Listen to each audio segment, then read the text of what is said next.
when all of a sudden he spots something odd nearby. He gets his camera and immediately begins to record, and this is what he saw.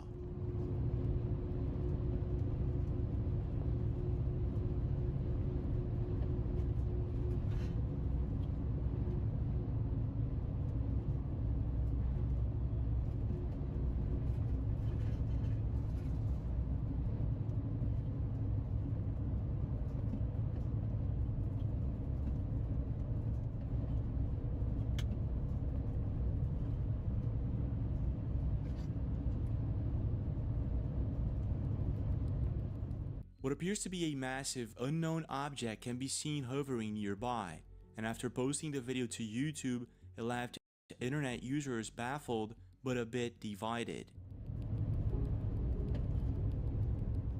Some believe that this is a blimp, and it actually looks as if it could be, while others state that a blimp wouldn't be flying that close to so many wind turbines, which kinda makes sense. However, if we try to zoom in and replay the video a couple of times, it's very difficult to affirm if this is indeed a blimp or something else entirely. But this is not the first time something like this happens in this region of California. In 2022, a mysterious phenomenon was seen by many different people in Palmdale, just 100 miles north from Mount San Jacinto, and this is what was caught on camera.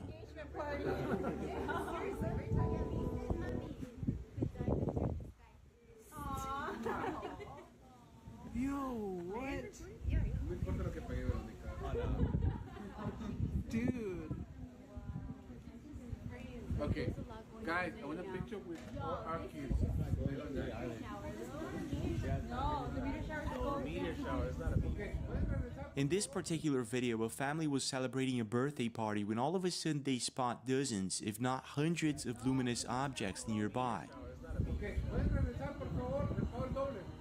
At first, they thought it could be fireworks, maybe a meteor shower or something like that. But this is when they start realizing that this thing does not behave like anything they had ever seen before. Yeah, they're moving, they're not going straight. The thing is, that night, many other people noticed the same mysterious phenomenon in other places in Palmdale. Check this out. It is weird, man. What the hell is it? I mean, the one over there looks like it's moving like... It's not burning up, so...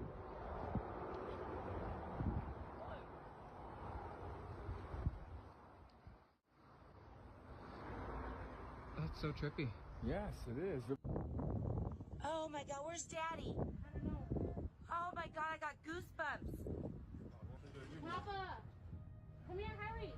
Tell Jody and them. What is that? What is that? Hurry! Hurry! What is that? It's not.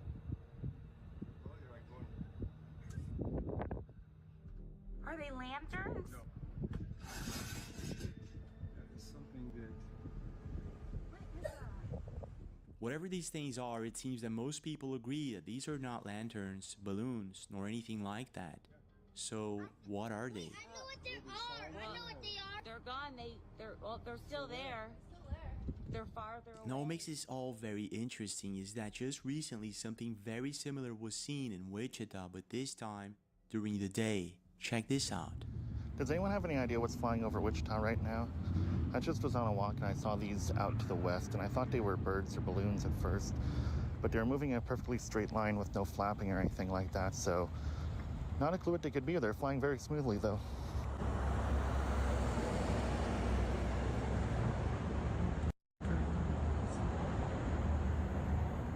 In this particular video, an internet account by the name of Velo Ace captures something really strange in Wichita. Now, according to Velo Ace, these are not balloons nor drones, and at first, I did think it could be just a balloon launch. If you take a look at videos of hundreds of balloons flying, it actually looks as if it could be the same thing.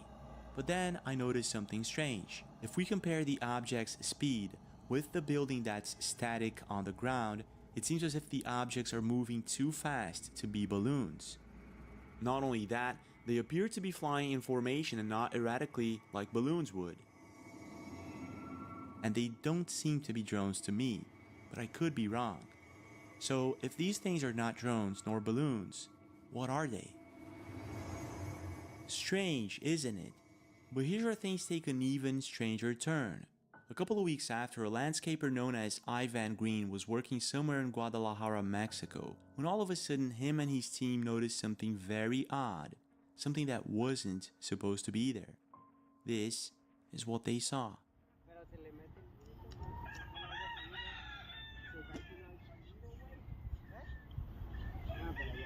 Un objeto volador.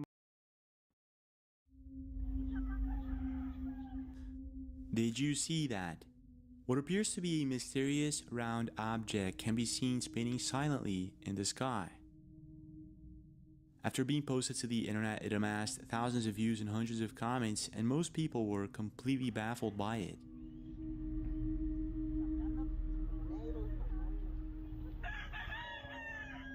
However, there were some people who stated that this is possibly an upside-down umbrella that was somehow uplifted by the wind current. So I began researching the topic and I found more videos, and in them, it's not very clear that this is an upside-down umbrella, even though it could be.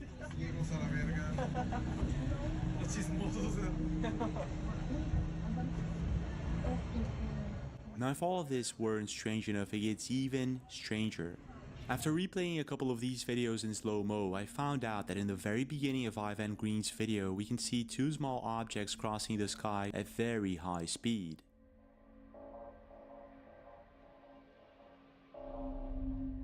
Now, taking into consideration that the average speed of a small bird is between 10 to 30 miles an hour, it's very possible that these are not birds. It could be something else entirely. But the question is, what and why were they flying next to this mysterious object that some believe to be an upside-down umbrella? But I want to know your take. Why do you think Mount San Jacinto is such a weird place full of strange phenomena? And do you think that this is an upside-down umbrella, or is it something else entirely?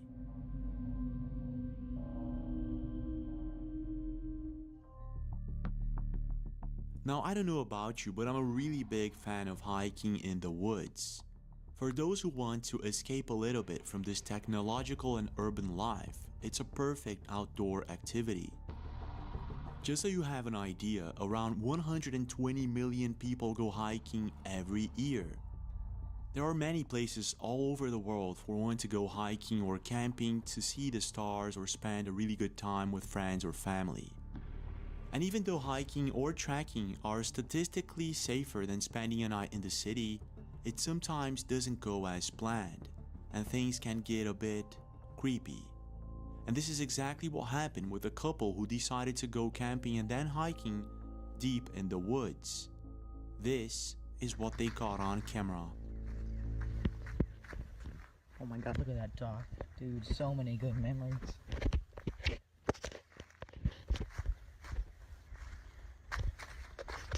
Oh, frick, sticks everywhere.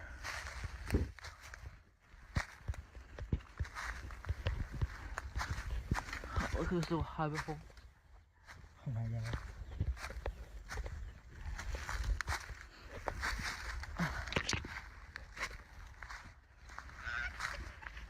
Are you okay? I got hit in the face with a stick. Haley, wait. That's a bear. Haley, that's a bear. Haley. What the? Dude, that's not a freaking bear. Dude, that's not a freaking bear. Dude.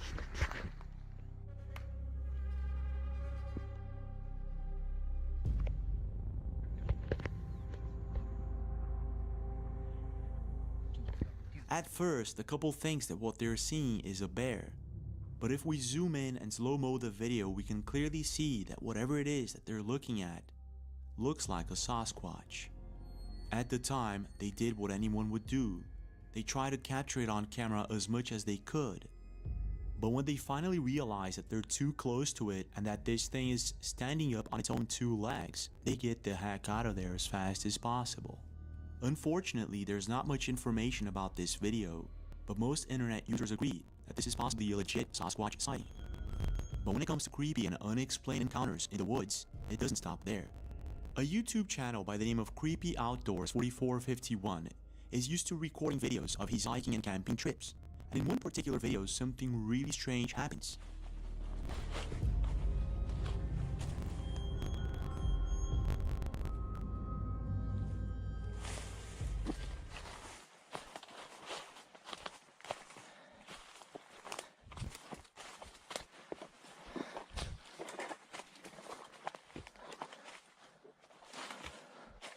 Wow, no life.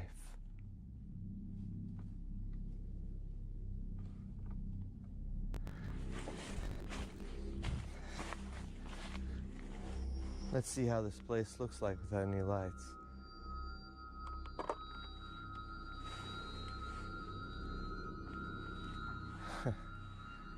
Pitch black.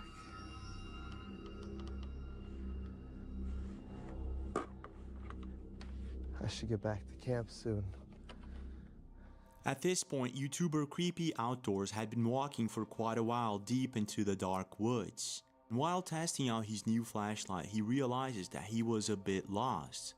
So being an experienced camper and hiker, he calmly tries to find his way back to the campsite. And this is when he caught something chilling on camera. Check this out. Wow, this is always fun. Another tree, completely rooted. I hope I'm not getting lost here. I'm pretty sure camp is back this way. Should have brought a GPS. I'm not sure if you guys ever seen the Blair Witch Project, but damn, this is just giving me Blair Witch Project vibes. Super cool. Wow. This is awesome.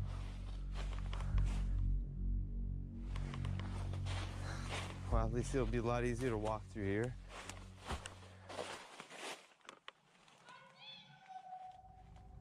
Oh. Oh, hi. What the hell?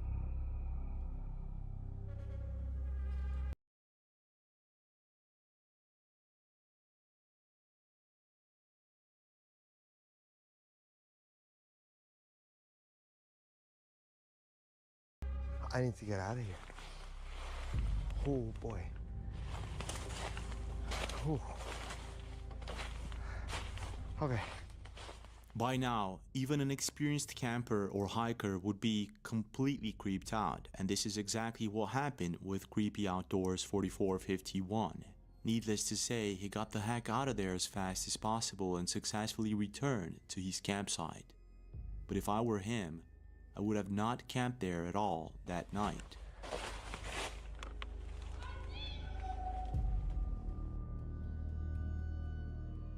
Whatever it was that he encountered that night, this ghostly voice could have been a person trying to follow him around, or maybe even, according to popular legend, a skinwalker or a wendigo trying to lure him into the woods. But when it comes to these creepy encounters, it doesn't stop there.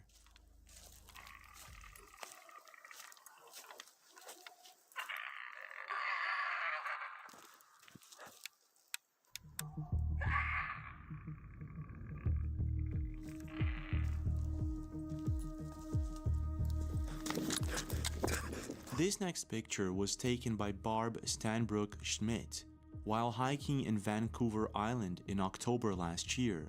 She was with a group of people and they were near Englishman River when all of a sudden they noticed what looked like a humanoid creature staring back at them. At the time, she didn't even think of recording it with her phone camera, but she was fast enough to take a picture of it. This particular picture is going viral on Reddit and many other social medias as possibly a legit picture of what looks like Bigfoot. Now, even though a picture could have been easily edited and photoshopped, it does give out creepy vibes to it. But when it comes to creepy videos caught in the woods, I guess that one of the most unexplained that I've seen so far was captured by Alejandro Soto Vives in Sumidero Canyon in Mexico. Now, Sumidero Canyon is a very beautiful place located in southern Mexico, and there are quite a few myths and tales about this particular place. Alejandro and his friends had just reached the top of Sumidero Canyon, and this was when all of a sudden they spotted what looked like some sort of humanoid creature swimming on the river below, and this is what they caught on camera.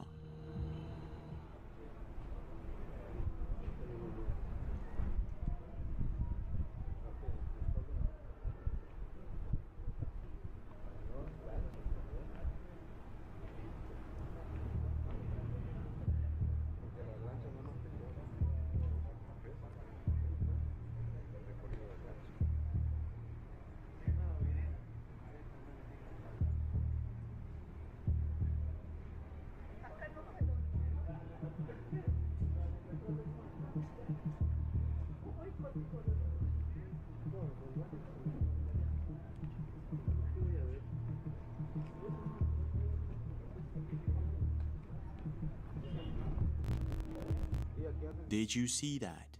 What at first looks like a mermaid or some sort of humanoid creature can be seen swimming in the lake. After Alejandro posted the video to social media, it caught a lot of attention and most internet users were divided. Some believe this is just a boat, while others state this is possibly a mermaid, an ingen, or something else entirely. Other internet users even pointed out that at 19 seconds into the video, we can see what looks like some sort of saucer-shaped object crossing the sky very quickly. Some other people also left comments stating that they have also witnessed something strange in Sumidero Canyon. In other words, it seems that this place is a hotspot for mysterious and unexplained things. I was out here fishing and sirens came from this island. I swear to God, I have it on video. I'm gonna play it shortly. But when it comes to these mysterious sightings pertaining mermaids, there was one that happened recently in the Gulf of Mexico and it was posted by Magpie7. This is what she caught on camera. Okay, I'm gonna love my cat. This is the dog. Actually, nothing in her. I have a worm. Oh!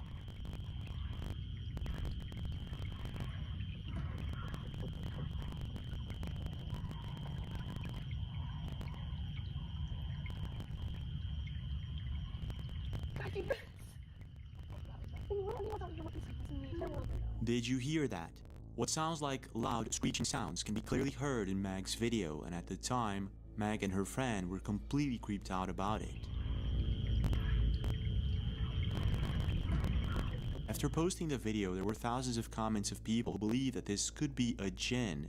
Others think that this could be a mermaid due to the legends and myths that portray mermaids as beings who sometimes try to lure people into the ocean, screaming or singing just like a human being would. Now, taking into consideration that Mag and her friend were trying to find whoever or whatever was screeching out loud and they didn't, this could possibly be a jinn or maybe a mermaid. So I searched up for mermaid videos, and what I found was something very similar to the sounds that they were hearing. Can you hear me? Yo, that's instantaneous, bro. Oh, I gotta watch my step out here, man. God. What the? The video that you're seeing was recorded by Sauce90, a fisherman whose account was later banned for mysterious reasons. I hear him. Where's she at? What the is that noise, bro? What is that noise? I want to know your thoughts. Do you think that Alejandro and Mag might have actually encountered a mermaid? Or was it maybe something else entirely? In 1991, a mysterious sound coined the upsweep was recorded by researchers, and to this day, no one has an idea of what it could be.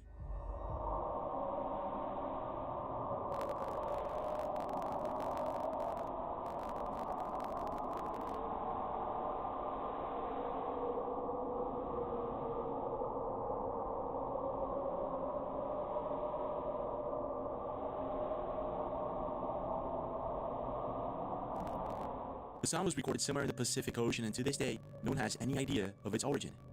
This, for instance, is the same sound sped up 16 times. Check this out.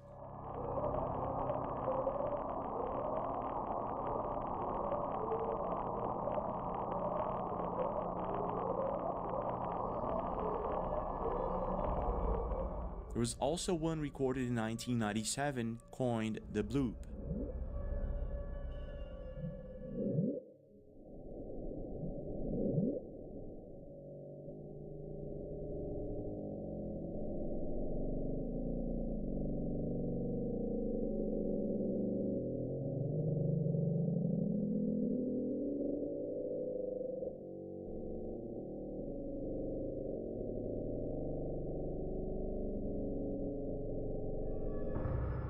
Now, these unexplained sounds and mysterious ocean phenomena spark several speculations that range from an advanced civilization inhabiting the sea to unknown creatures lurking in the depths or even secret underwater bases.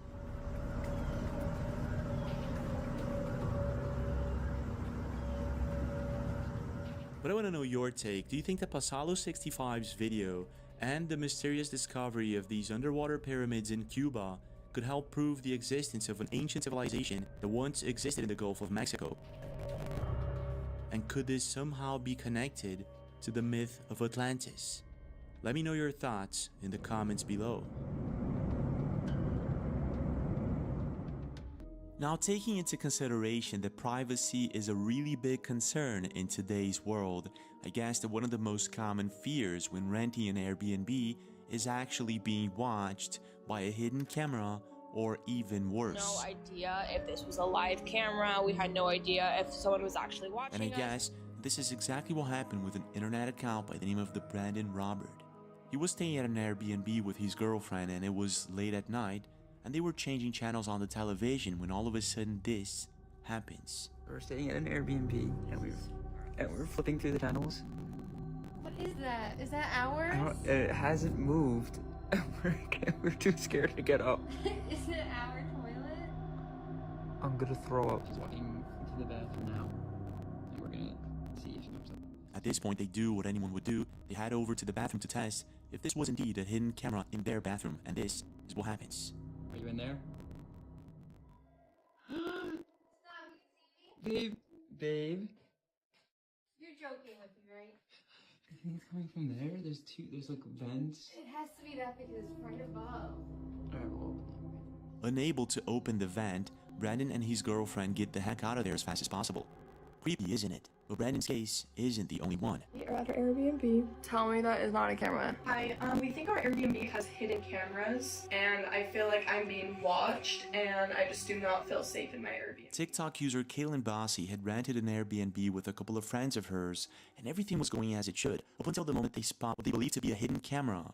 So they did something different than what most people would do, and they called the cops, and this is what happened. So that's what it should look like.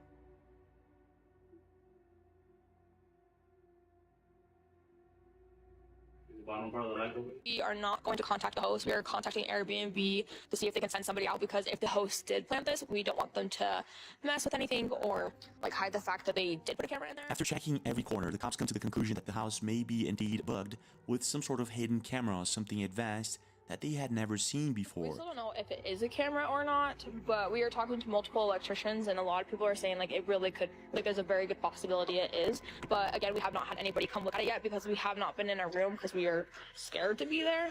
So by tomorrow we should have like an actual update. Unfortunately, Kaylin never uploaded an update on the situation, but I want to know your thoughts. Do you think that this could actually be a hidden camera, and do you think that calling the cops was the right thing to do?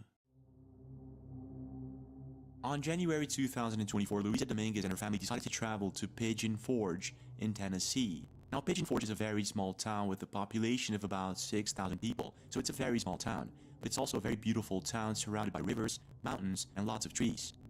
Now, even though Pigeon Forge is a beautiful place to visit, it's also located in the Appalachian Mountains. Now, if you don't know about this, the Appalachian Mountains is considered one of the most haunted places in the United States, with loads of strange stories of skinwalkers, unknown creatures that roam the woods, paranormal activity, and the list goes on. It's back. It keeps picking in here on me. Oh my goodness gracious, what the hell? Ain't nobody in the other room. Look at this. Oh my gosh. Now, at the time, Luisa Dominguez and her family, including her brother, decided to rent a cabin in the woods through Airbnb, and upon arrival, her brother decided to sleep in the upper floor all by himself. Everything seemed as it should. It was a quiet and cold night, and everyone was fast asleep. This is until 3 in the morning, when when her brother is woken up by what he describes to be a large hand pressing against his chest. Tipo 3 de la mañana, yo siento una presión en mi pecho, una mano grande, más o menos de aquí hasta acá, que me abrazó. Yo pensé que era mi cuñado o las niñas despertándome, algo había pasado. Cuando me di cuenta que no había nadie conmigo, me entró un escalofrío por todo el cuerpo y yo empecé a gritar auxilio, auxilio, auxilio. Now completely creeped out, Luisa's brother walks towards the stairs, and this is when things take a really strange turn. En ese momento voy, abro la puerta y no podía abrir la puerta. Yo me volteo y me quedo así mirando hacia el extremo cuando siento varias manos que me están agachando y me están sentando y yo seguía gritando auxilio, auxilio, auxilio. En ese momento prenden la luz, salgo corriendo, algo me empuja hacia la escalera y caigo de espaldas así, y ahí en ese momento llega mi hermana. When Luisa wakes up, she's pretty sure that there's a burglar or maybe an animal inside the house, so she calls the police, which arrive 10 to 15 minutes later. And this is what happens. Papi, mire a ver si de pronto fue un animal.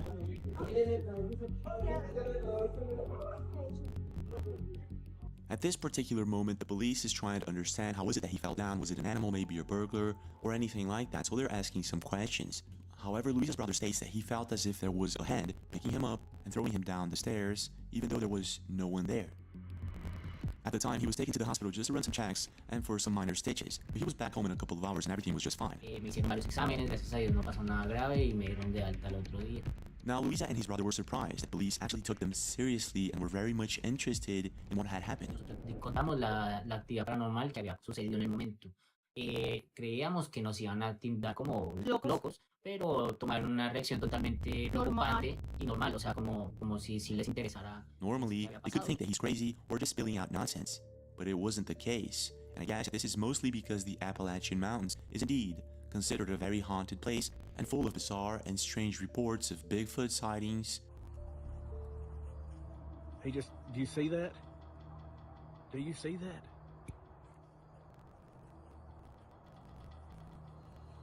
Oh my God. Oh my God. Paranormal activity, and the list goes on. Okay.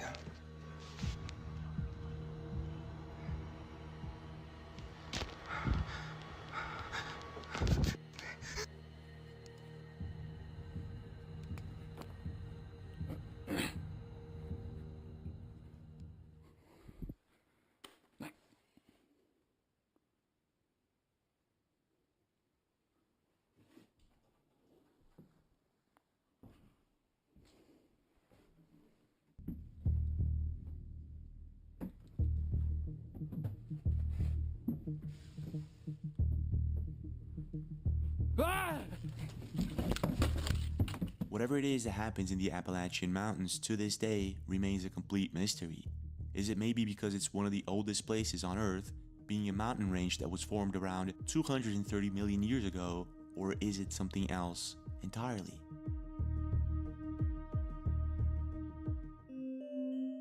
Now, if you've been surfing the internet for the past few years, you've probably come across a very strange and bizarre theory about the Grand Canyon.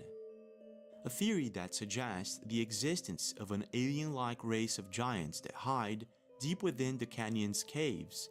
So there's that giant thread in the cave system.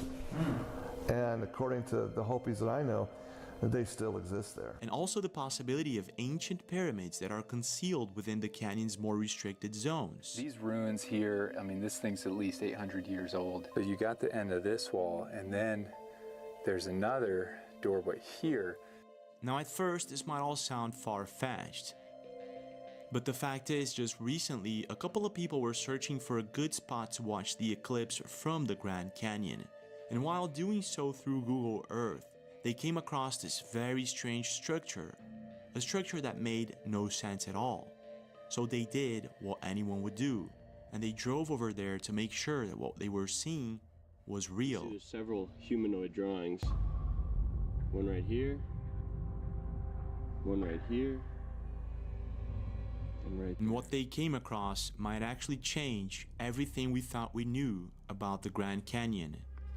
So at one point, that tip would have fit perfectly right here. On October 14th, 2023, a YouTube channel by the name of the POV channel drove over to Monument Valley in the Grand Canyon to watch the annular eclipse.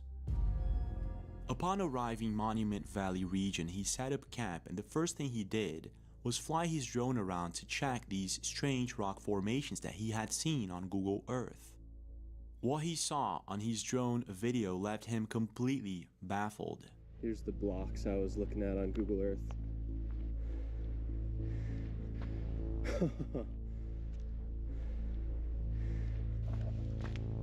It looks like one of these cubes is just missing.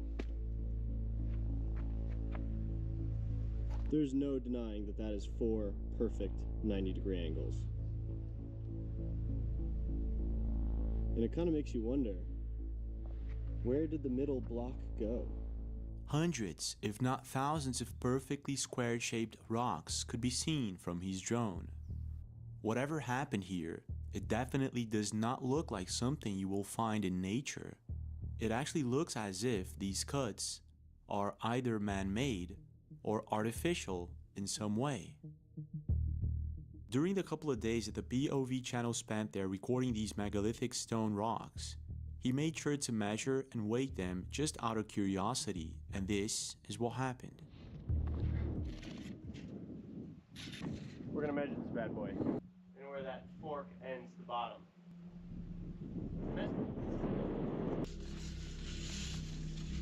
Dimensions of this object are 36 feet by 31 feet by 32 feet. According to the POV channel and many of his subscribers, the weight of each stone would be around 400 to 800 tons. And being that there are so many equally cut cubes, one could speculate that this is some sort of ancient quarry. But the question is, who would cut these stones in such a perfect manner, and to build what? I finally found some saw blade marks in this ancient temple. They had some sort of machine. You can see the blade lines as it was cutting through. And it's not just straight, it's kind of concave. On many places on Earth, we find structures which could be related or to ETs, to a technology which we do not understand, or to giants. All right, I was just packing up, hiking up for the night, ran into this. Gonna be checking it out. Looks like a little bit of a protected porch and another door in the cliff right there. Oh, we're gonna be checking that out. After being posted, the video caught a lot of attention, and many people were leaving comments and seemed to agree that this looks like a quarry, and that in no shape or form this looks natural. It actually looks as if this is artificially made. One internet user states, "Look at those lines in sandstone on a vertical plane. You just don't see that in sandstone.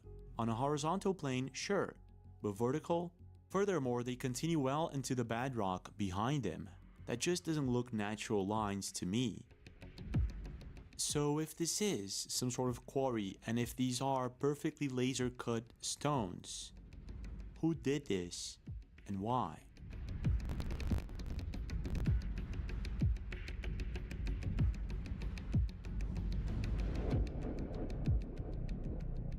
And could this help prove that an article published back in the 1900s by the Arizona Gazette, that nowadays is considered a hoax, may not have been a hoax at all? Back at the time, the article stated that a team of archaeologists funded by the Smithsonian had found ancient Egyptian artifacts, giant mummies, and hieroglyphs inside of the Cave of the Dome, now a restricted area of the canyon. Now, if this is the case, why would someone want to cover this up? And what really happened in the distant past in the Grand Canyon? I want to know your thoughts. What do you really think is going on here? Is this maybe just a coincidence? Or is it maybe something else entirely?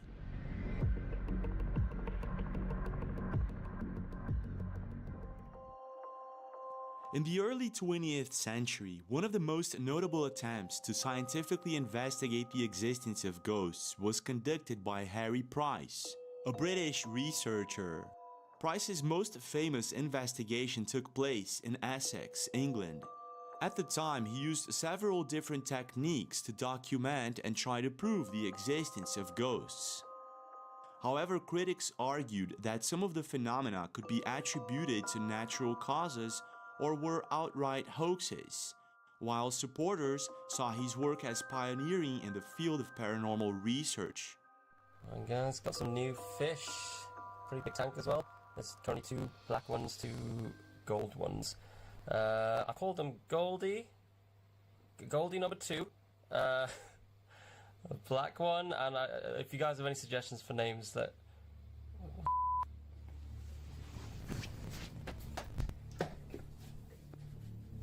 What?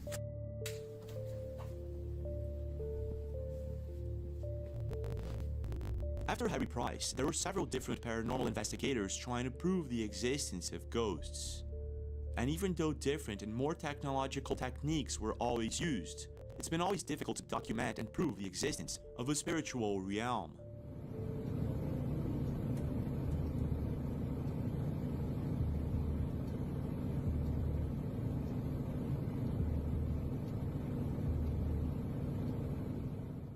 But what I find intriguing about paranormal activity is that it usually occurs when you least expect it to. And this is exactly what happened with Reddit user Accomplished Row 900. Join me on a tour of this charming 3.5.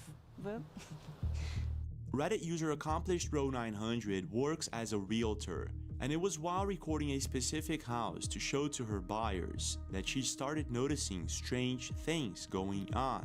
Showings of this vintage 1963 bungalow. She describes how certain doors kept locking and unlocking by themselves and how she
sometimes also heard voices inside the house.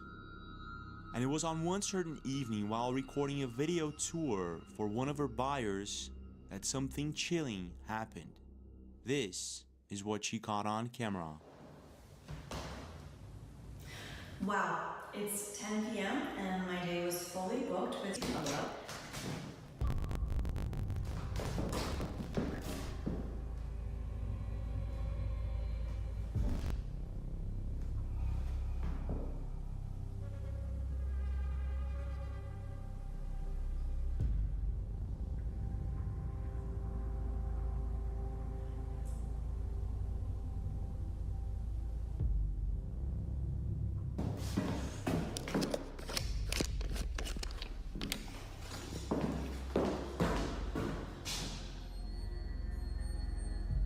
Go ahead, do it again. You're on camera.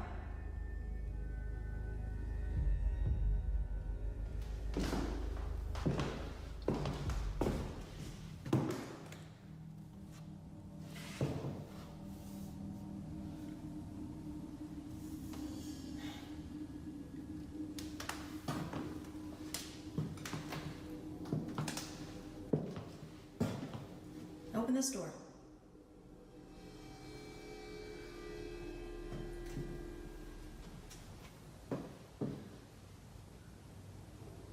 Go ahead, open this door. Open this door like you did the other one.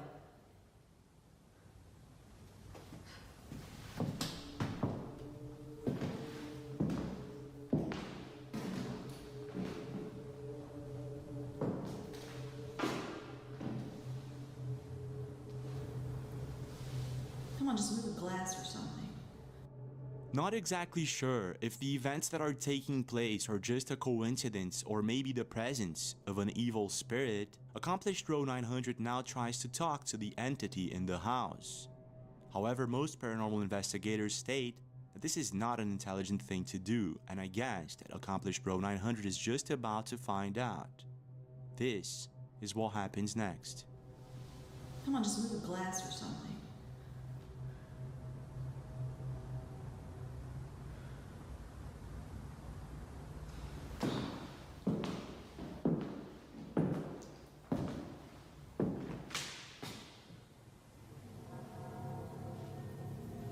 Go ahead, do it again. I'm not scared.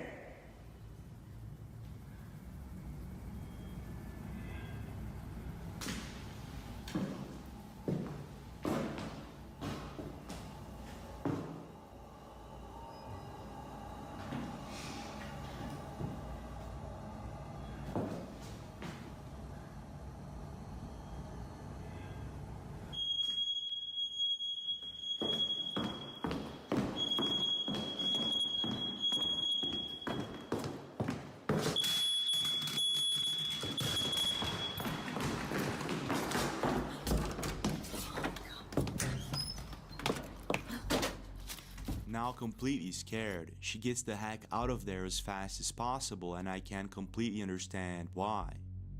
Creepy, isn't it? But it gets even creepier. At the time, Accomplished Bro 900 didn't notice anything strange, but after uploading the video to the internet, many people started pointing out that one of the paintings in the wall becomes darker just moments before the door unlocks by itself. If we slow-mo and rewind the video, you can clearly see the painting change. Whatever's going on here, this could be one of the best video evidence of the existence of ghosts. But I want to know your thoughts. Do you think that maybe this is just a coincidence, or is there something far more sinister going on here? Just a couple of weeks ago, a video went viral all over the internet of what appears to be a group of archaeologists uncovering a mysterious structure somewhere in China.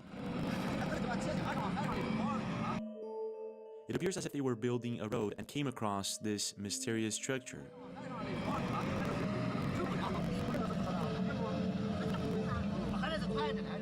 Now, there's one tiny detail about this video that caught a lot of attention, and that would be the fact that whatever the structure is, it looks as if the doors and windows are too small for human beings. And because of that, loads of people started suggesting that this is possibly a structure built for duendes, fairies, or gnomes. Vean, muchachos, vean, los que no crean en los duendes, vean. Vean un duende, vean.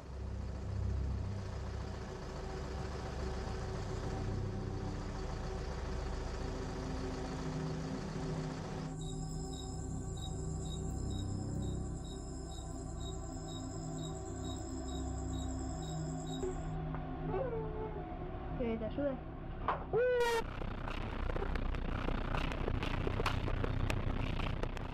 Now, unfortunately, there's not much information about this video.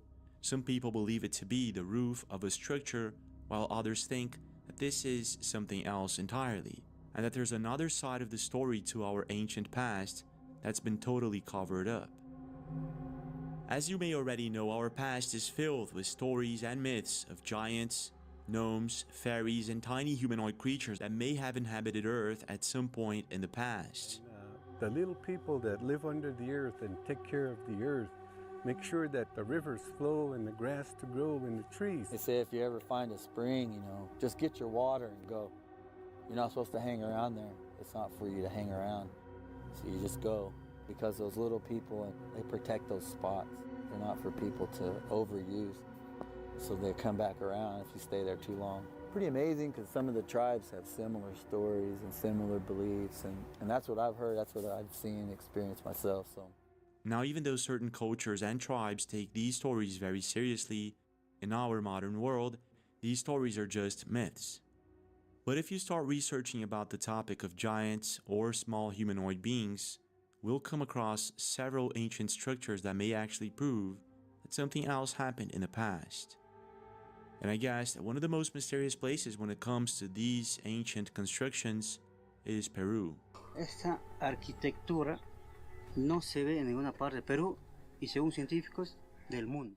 Located in the district of Huánuco in Peru lies the archaeological site of Aquimarca, an ancient ruin that stands out for its peculiar miniature structures unlike any other found in the entire country.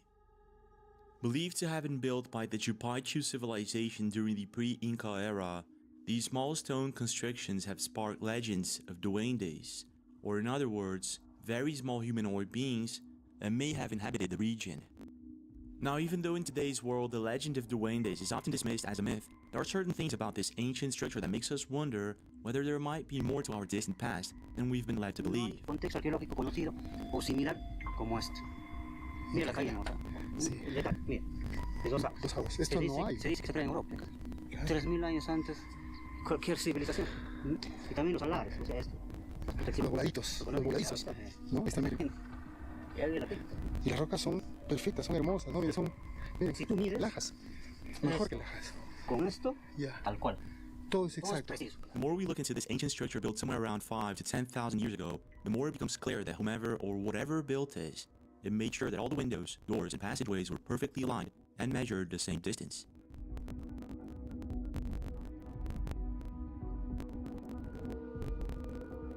Interesante que viendo mis videos, como esto no me percaté, pero cuando vi mi video, me percaté de este agujero.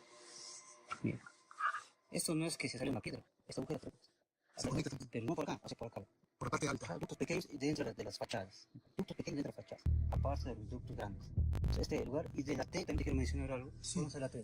Hay varias por acá. Que sea esta T. Esta T, los que han visitado Puno. Now, what makes all of this very strange is that there are tiny air ducts that were perfectly built into the structure, and they run from one side to the other, making this a very detailed miniature structure. If we take into consideration that this was built 5,000 to 10,000 years ago, it actually makes us wonder, who built this and what for? To make things even stranger, in another video, YouTuber Trujillo Explorador checks the structure for electromagnetic anomalies, and this is what he finds. Cero. Aquí. Mira. Una piedra. ¿Te sienten? Tienes de electromagnético. Strange, isn't it? The deeper we go into this topic, the stranger it becomes. Stories of duendes and smaller humanoid beings can be found all over the world.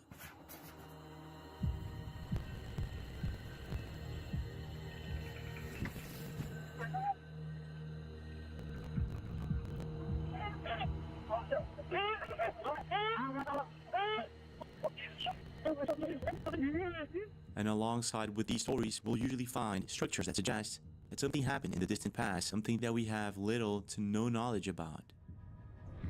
Miren, no entiendo cómo es posible que esta roca está sosteniéndose. This, for instance, is another very different miniature city found somewhere in Peru. Located in eastern Mesopotamia is the village of Makunik, a place where houses are built to be 1 meter in height, and where archaeologists once uncovered 25-centimeter mummies, sparking the theory that this ancient city was once inhabited by dwarfs. These and many more ancient ruins makes us wonder what really happened in the past. But I want to know your take. Do you think that duendes or smaller humanoid beings may have inhabited Earth at some point in time? Ey, es un duendecito, Brian.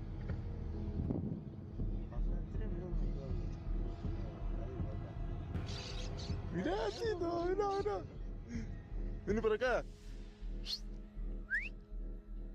And what do you think these ancient structures were used for? Do you think that they may actually help prove the existence of such beings? Or do you think that there's something else going on here? What's your take? Well, this is it for now, but we do have more videos. Don't forget to check them out. And don't forget to leave a like and subscribe to the channel with notifications on for more videos like this. And I'll see you guys again very soon.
God, that's freaky. What the touch?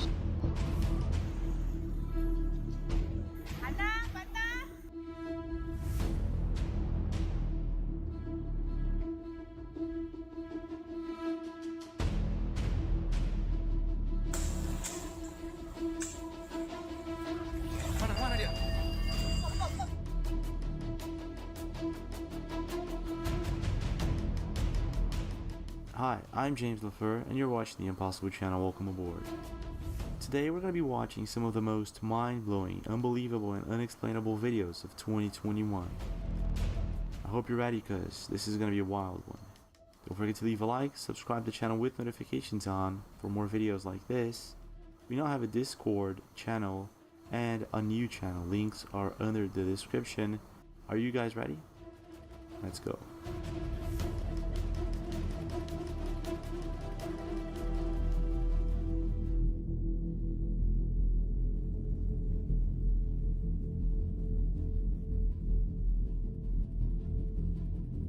Now, if there's one beautiful place with unexplained and strange sightings, that's India. On June 2020, a meteor-like object fell from the sky and left locals baffled by it. The next day, locals in Jalore actually found the supposed meteor. This is what was captured on camera.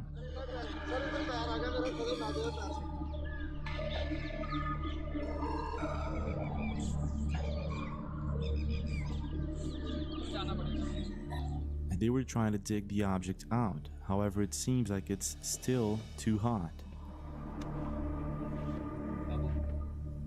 Eventually, they ended up finding this bizarre looking rock that supposedly fell from the sky.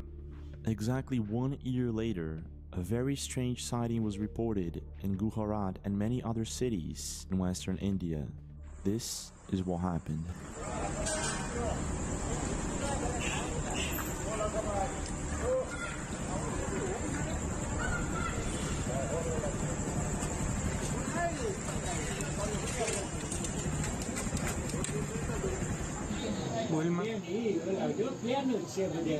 Drone aí aqui atrás.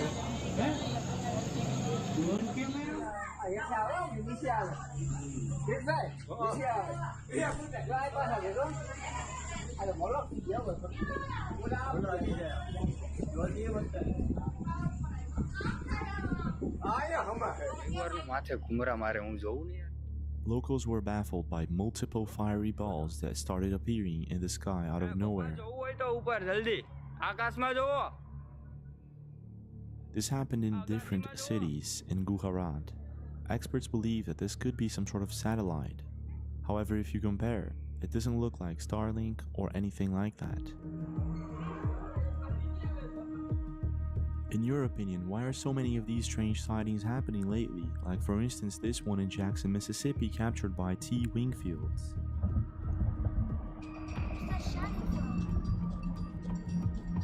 It doesn't look like it's shining from anything is the thing. Like, there's nothing on the ground. Like, we're almost right below it now. I don't know. It's so crazy. It does look weird. I'm definitely curious on the Like, yeah, I have no possible explanation for this whatsoever. Even traffic said there was a delay. I think this is the delay. What in the heck? T. Wingfield and her family are baffled by what they are seeing. They can't seem to explain it, and neither can I. Apparently, a source of light coming from behind the clouds is shining just above them. And there is a certain moment they actually go directly below it, and there's no source of light that could be causing this from the ground. So, what exactly is going on here? Maybe you're still awake. That looks like a UFO.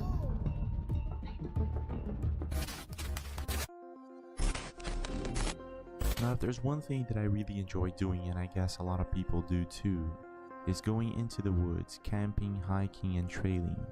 However, when one goes into such adventure, it's very important to remember that strange things can occur in the woods.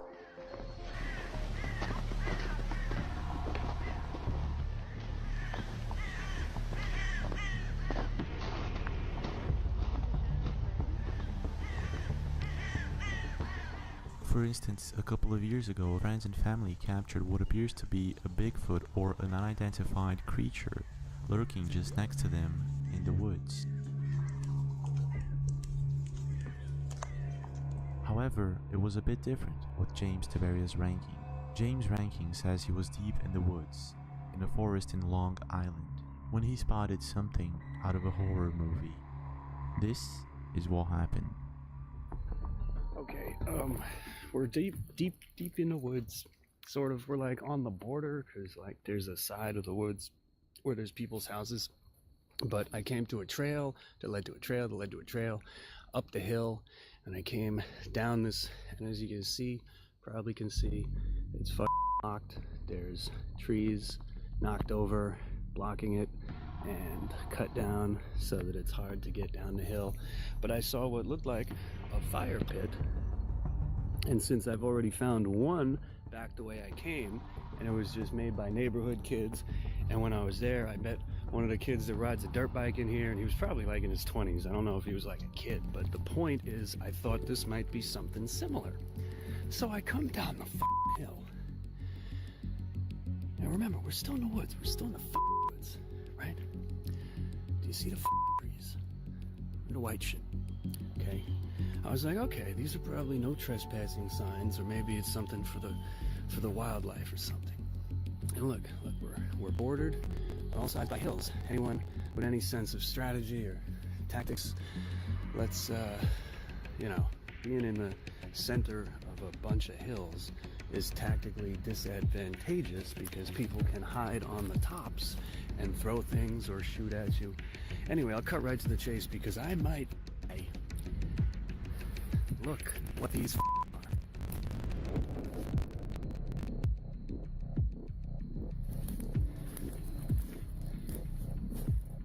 What the is going on in here? James' ranking makes an unnerving discovery strolling deep into the woods. You can see missing persons signs stamped all over the place. And there is a blanket on the floor and a cage-like structure made out of wood just next to it. But it doesn't stop there. This is what happens next.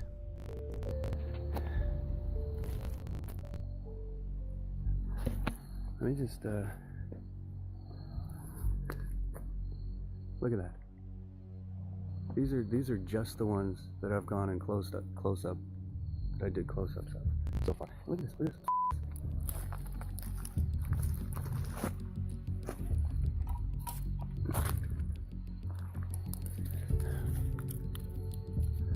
Carolina Beach, North Carolina, 2009. You see that? The orange thing on the tree. It's a drop light. Or this. Holy just realized what I'm looking at. The video's not doing it justice, but this bundle of sticks, they're lashed together. That's a cage of some kind, or a hut, or a lean-to or something. And over here in the middle of the fire pit, that's a shovel. But right in the middle, it's a hole. It's a filled-in hole, but it's a hole. I'm assuming that whatever this is, or was, collapsed. This one. Stacy Peterson, 23 years old, missing from Illinois, 2007. Oh shit, I heard voices. We have to get the f*** out of here.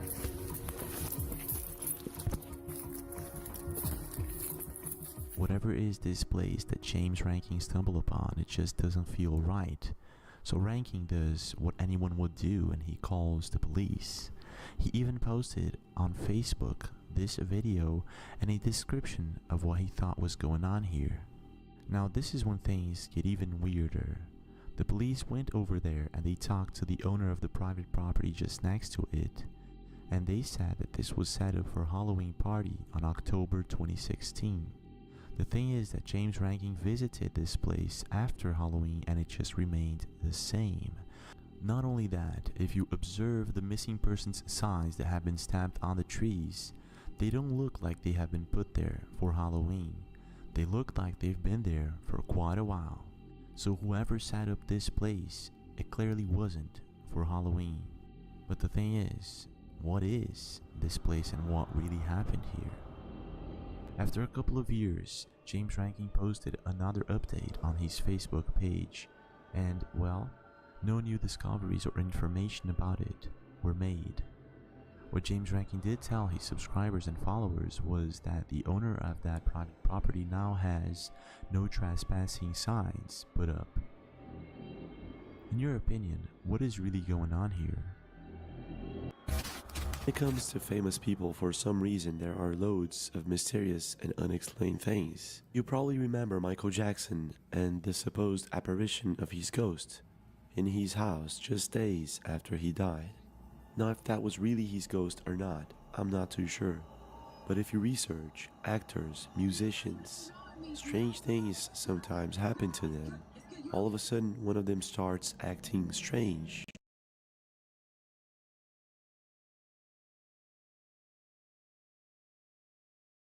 Behavior no one knows exactly how to explain. Others freeze completely for minutes during a live show, and the list goes on. And recently, it wasn't much different with Chris Brown. Now if you don't know who Chris Brown is, he's an American singer, songwriter, and according to Billboard, he's one of the most influential and successful R&B singers ever.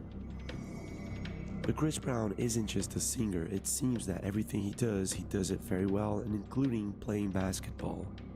Now Dunkademics is a YouTube channel who posts videos of famous people and players, and Chris Brown was featured many times on this channel. And in one of the videos that Dunkademics posted of Chris Brown playing, something really strange happened. Check this out.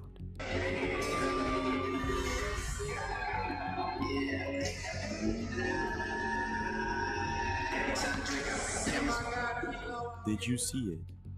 For some mysterious reason, Chris Brown's fingers become longer and longer. His hand shapeshifts, and right after he tries dunking without success, he hides the same hand that appears to shapeshift. Now this video has been circling the internet and has gone viral in almost all social platforms.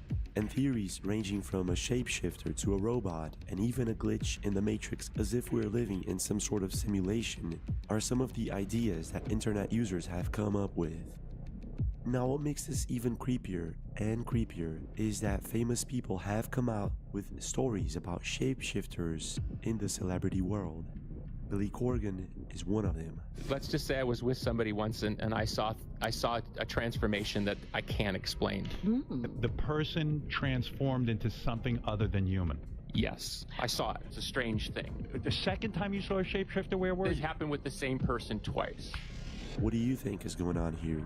In your opinion, could this have been faked somehow, or is it the real deal and there's something strange going on here?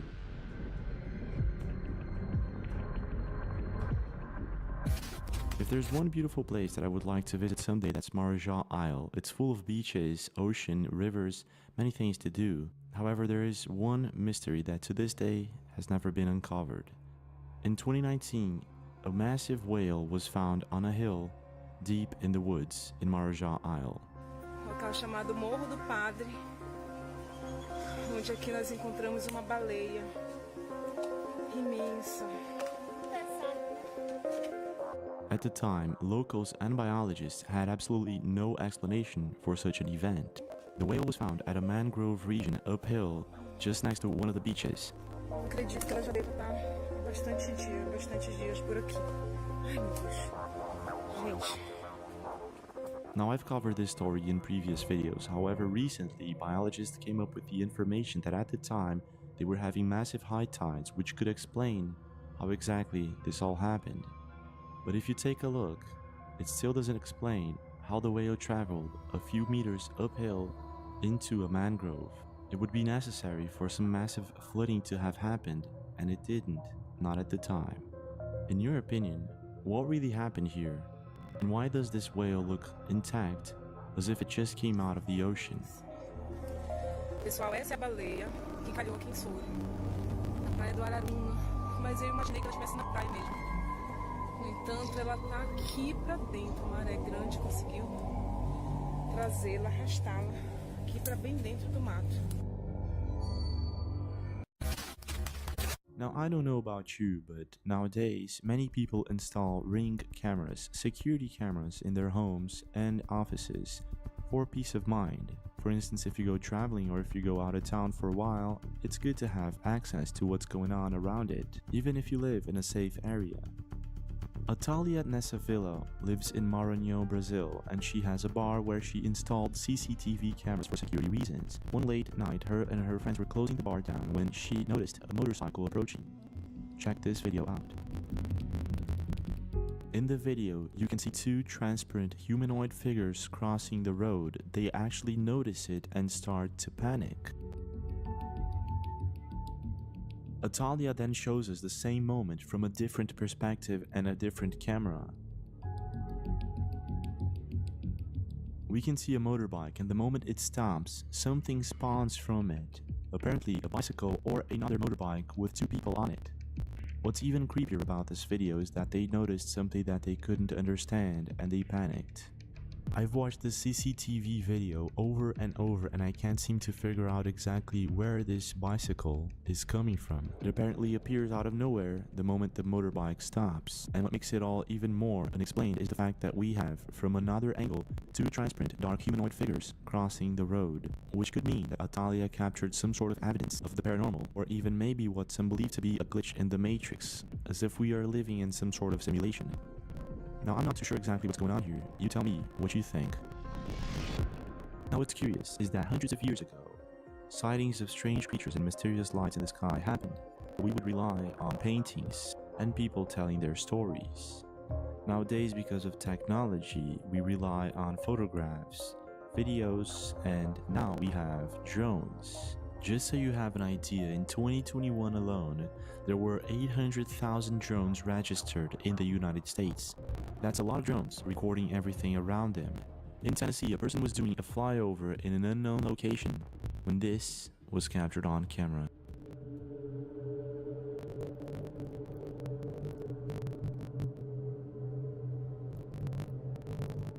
In the video, we can see what appears to be a tree being cut. However, if you watch the video closely, it's not being cut. It's being ripped off by something huge. And in just a couple of seconds, the tree is going to be thrown from one side to the other and then carried on to some other place.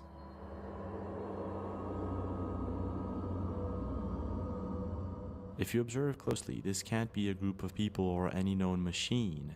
The tree is being ripped off in a very organic manner, and it all happens too quick, which suggests this has to be some sort of huge creature. If you observe closely in this exact moment, the tree is being carried away like it's some sort of stick. I have to say, I've never seen anything like this, and it also caught the attention of whoever was filming with the drone. In a place called Bear Creek, North Carolina, you'll find the Devil's Tramping Ground, which is a camping spot located in the forest near Harper's Crossroads area. It has been the subject of persistent local legends and lore, which frequently allege that the devil tramps and haunts a barren circle of ground in which nothing is supposed to grow. Not only that, animals, creatures, do not get close to this place, and there are many people who try to sleep there without any success. Going down this trail right now. And I'm getting pretty spooked. What was that? In the last couple of decades, the Devil's Tramping Ground has become a popular place for people to go to, have a good time, sometimes try to capture paranormal activity. And well, according to experts, it has absolutely nothing paranormal to it. It's just a place where the ground has different pH levels and chemicals that makes it quite impossible for any vegetation, trees, and plants to grow there. However, there was one YouTuber, Kevin the Custodian Ghost Hunter YouTube channel, captured something quite chilling. And I guess he wasn't expecting to do so. This is what he caught on camera. Unfortunately, the last time I was here, they did not have the gates up here. And now they have posted private property. I guess I'm not going to be ghost hunting tonight. It took me about an hour to get here. Really bummed me and my daughter out. She's actually up there right now, somewhere. But I'll still walk over here and show you guys. Kevin and his daughter had been to the Devil's Tramping Ground quite a few times. It was a surprise for them when they got there and there was a no trespassing sign. In other words, they were not going to be able to spend the night. However, they did go into the property to take a look when this happened. But as you can see, there have been people here recently. They're solo cups, they don't look old. It was that cooler, which is really weird. Yeah, there's a cooler right here in the woods. It does a tag on it. Oh, it does? Yeah. Wonder what's in the cooler, that's the question. You gotta get through all these briars first. Dang. Yeah, like brand new. Huh. Ever who was here before had to get out here in a hurry. Probably because the place show. Like, hey, not a lot of beef here. I mean, look at that. Yeah. That's crazy. Is there anything in it? No. And actually, it's still a little, like, it's been ice in it, so it looks pretty fresh. Kevin and his daughter come to the conclusion that a group of people spent the night there and they had to get out of there as fast as possible for some unknown reason. So maybe because the owner scared them away, or maybe something else. But then this is when Kevin accidentally captures something chilling in the background. Ever who was here before had to get out here in a hurry. A strange white transparent figure can be seen lurking just behind his daughter in the woods. Something that Kevin didn't see at that moment. It was only after he posted this video that his subscribers started to comment, "Look Kevin, you captured something strange." Whatever it is that Kevin captured on camera, I can't say for sure if this is paranormal activity or something else. However, it doesn't look like a person, nor a creature, nor anything like I've ever seen before. Could this be real evidence that the Devil's Tramping Ground is indeed haunted, or is it something else? What do you think? Now this next video reminds me of the song Have You Ever Seen the Rain by Creedence Clearwater Revival. I just love this band, I really enjoy listening to music. A couple of weeks ago, a strange phenomenon was captured on camera by Fabricio Fog in Goiânia, Brazil. This is what Fabricio and his friends captured on camera. Ih, mano, isso é uma nave espacial, que porra é essa? Cara, parece muito, cara, meu Deus, velho. Por que esse trem tá verde, mano? Por que tem uma luz ali, mano? The event was captured by several people in the city, and they all state that they have never seen anything like this before. And at first, I thought this was maybe a noctilucent cloud, or a night-shining cloud. It consists of ice crystals and is only visible during astronomical twilight. It is most often observed during the summer months, and is usually visible when the sun is below the observer's horizon, but while these very high clouds are still in sunlight. But this is most likely not a night-shining cloud, because the sun set hours ago, and like most locals said, they've never seen anything like this before. However, experts are saying that this has something to do with electrical discharge in our atmosphere during a thunderstorm. Have you ever seen anything like this before, and in your opinion, is this an atmospheric phenomena or something else? I remember when I was younger, my grandparents used to tell me stories of strange creatures that used to lurk in the woods. Not all of these stories were true, of course. Most of them were probably just made up. But what if they weren't? A family in Malaysia went for a trip in the countryside and one day decided to have a good time by the river. The grandmother, who was taking good care of the kids, noticed that there was something wrong. It seems that there was someone or something watching them. This is when she captured something terrifying on camera. Check this out.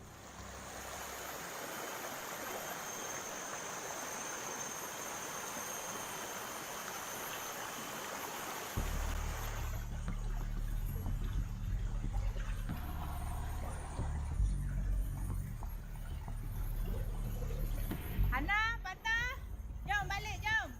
Jom, cepat balik.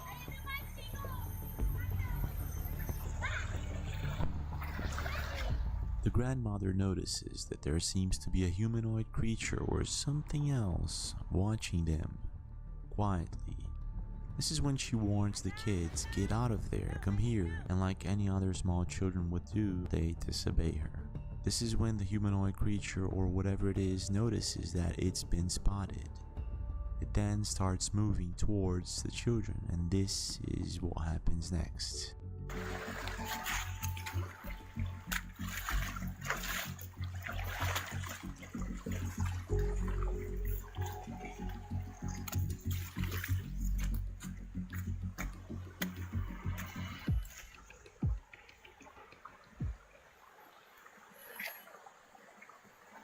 Ana, Patah. Jom balik. Cepat.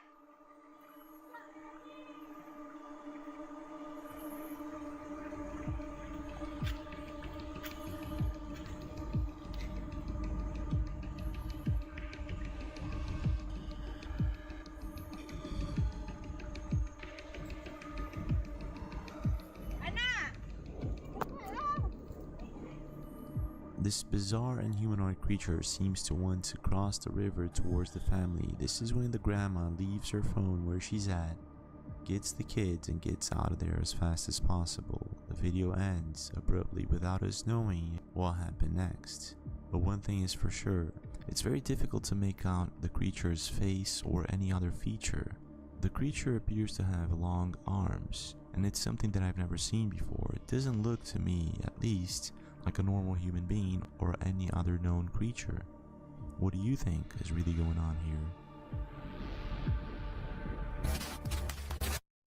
If there's one phenomenon that I imagine would scare the crap out of anyone, is receiving a text or a phone call from someone deceased. And after researching the topic, to my surprise, I found various cases in which this is exactly what happens. TikToker Chris has several security cameras installed in his home, and he posted a video of something very strange, a strange phenomenon that he was able to capture on camera.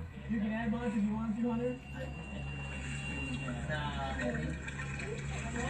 Well, that looks cool as shit. Look right at 100. What? 70. What? No! No! What? No! What?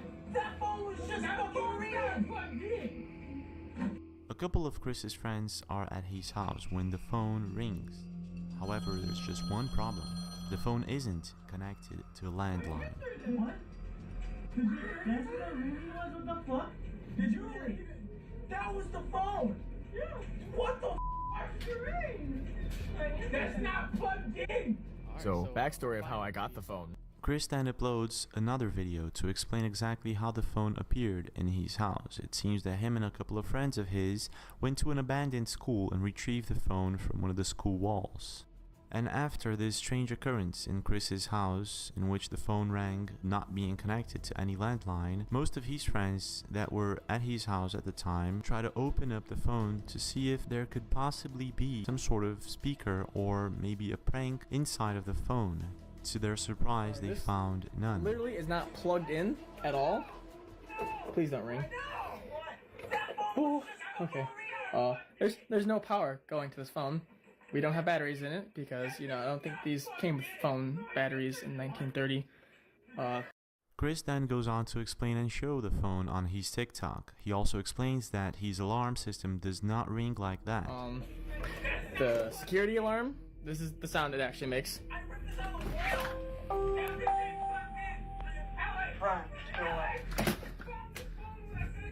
I have no cords running anywhere around here. He then states that his next move is to go on, take the phone back to the abandoned school.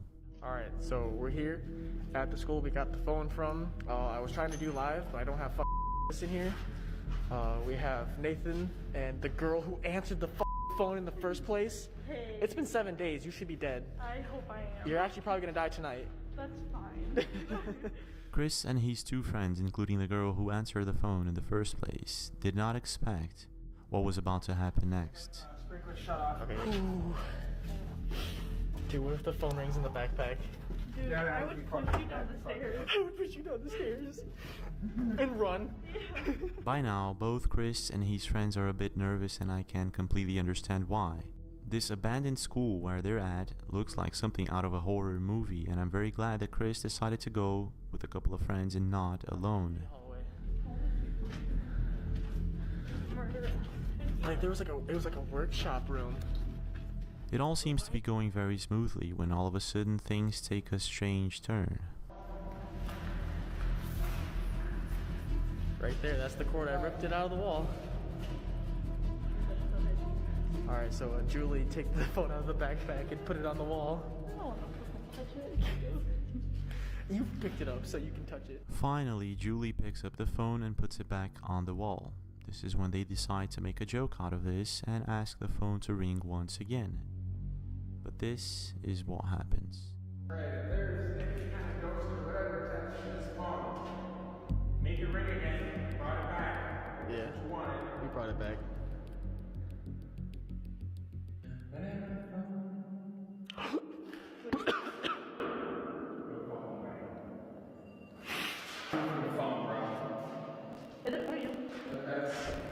Where the f*** is that coming from the other room? Wait, why is there another phone down here?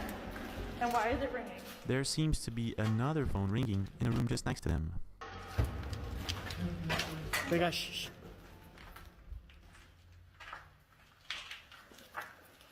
I hear nothing. Was that great? I don't think so. Oh my god, come on, wait, let's leave.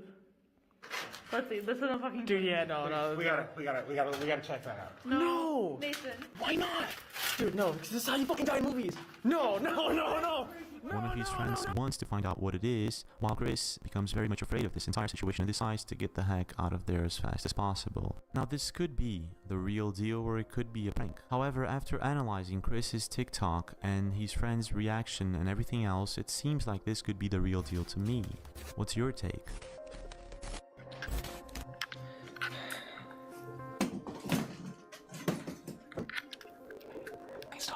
Now just imagine the following situation. You travel for 2 months or so, and when you come back to your home, there's something living in there. Normally you'll find spiders and critters, that's it. However, it was a bit different with this YouTuber who came back home to find something else living inside his house. This is what he was able to capture on camera. But since I've been back, nothing has changed. Hear that? I haven't been hearing the noises outside as much. And you hear that? Listen. Since I've been back, most nights I've been hearing noises in my attic. And tonight the noises have been the worst. Hey, Kitty, what are you doing? The cat never goes up there unless it's freaked out. Kitty, what are you doing?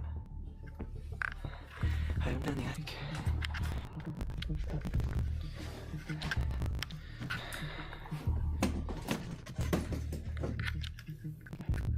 It stopped.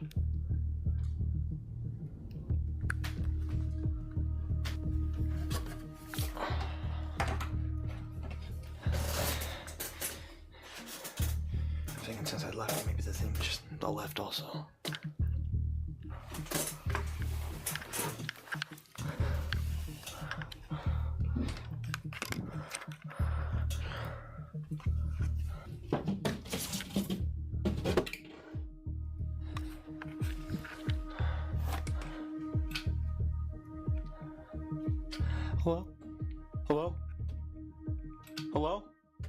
Strange noises can be heard coming from the attic, and the YouTuber decides to pick up his flashlight and check it out for himself.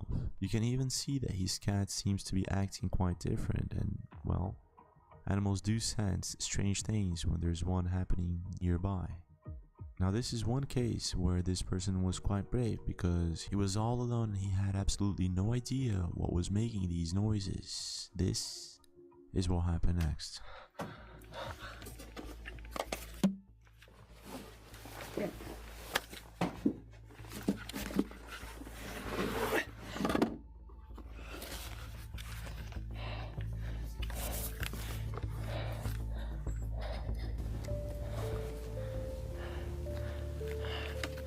Hello?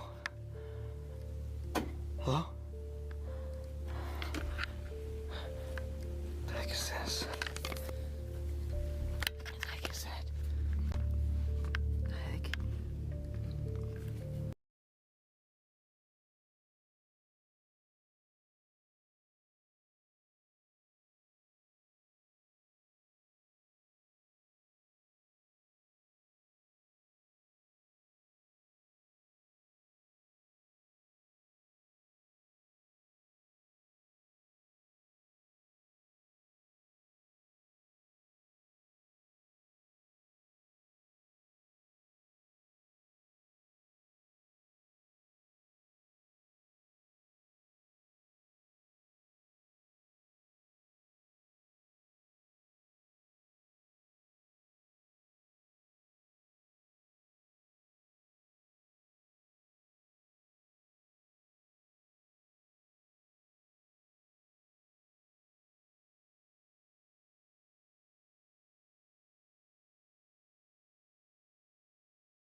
Hello? I think it's just a raccoon.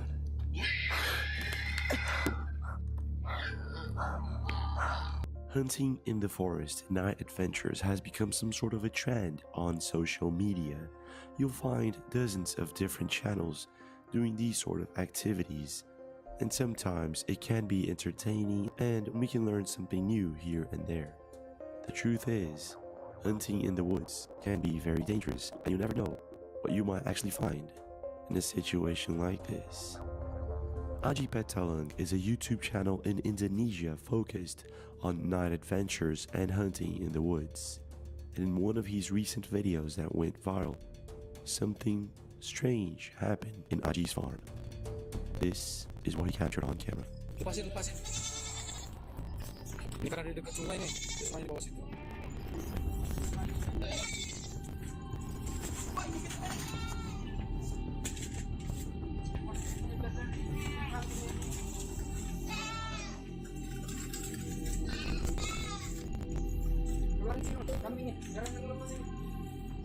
It seems like some sort of animal has gotten a hold of one of Aji's goats, and they're carefully trying to scare whatever this thing is away.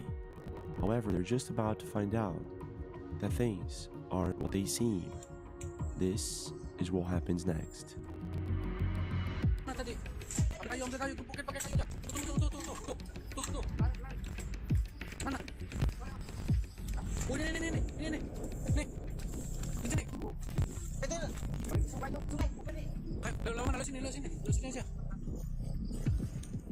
did you see it? What seems to be a very bizarre creature, one that I cannot identify, seems to get away and go into one of the rivers just next to Aji's home. They go after it, and you won't believe what happens next.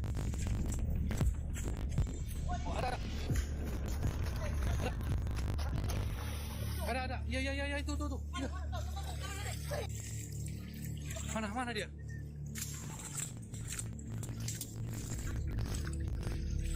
Oh, ini. Ini. Ada.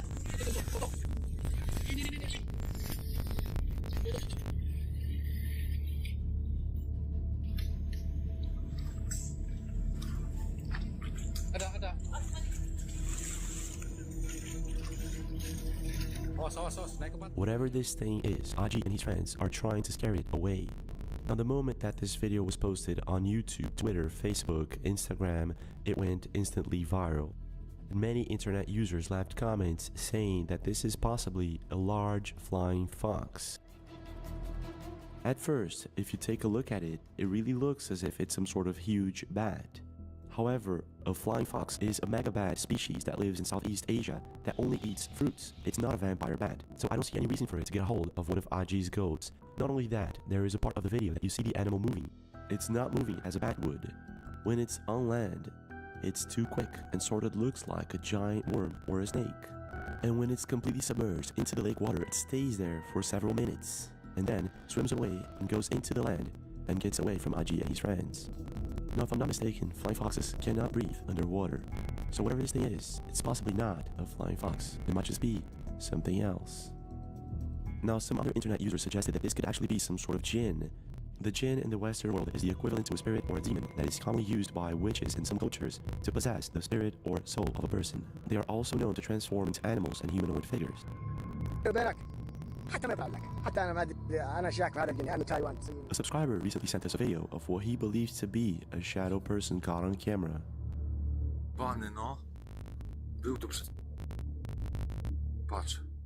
A translucent, shadowy figure can be seen in the corner, just hiding there in one of the rooms.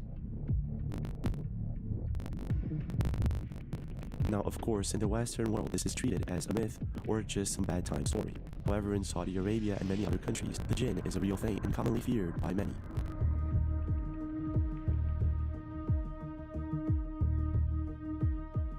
Now, if this is a jinn, a flying fox, or any other type of animal, I'll leave it up to you. Leave a comment what you really think is going on here and what is this?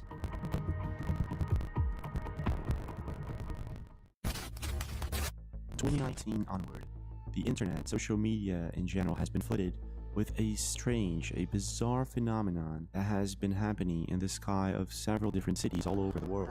Look at that. Look at that. What the f is going on? Real weird, girl.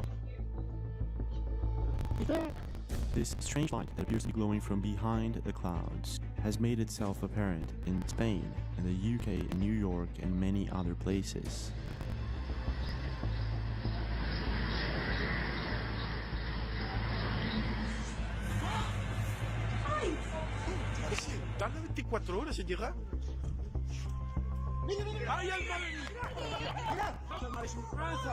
Today is December 29th.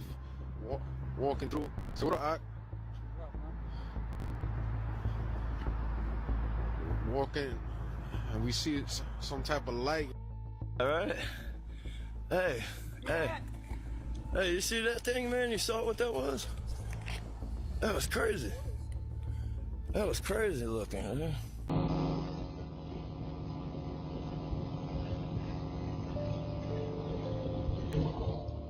Some researchers say that this could be some sort of earthquake light, which is an event that happens when tectonic plates shock against one another.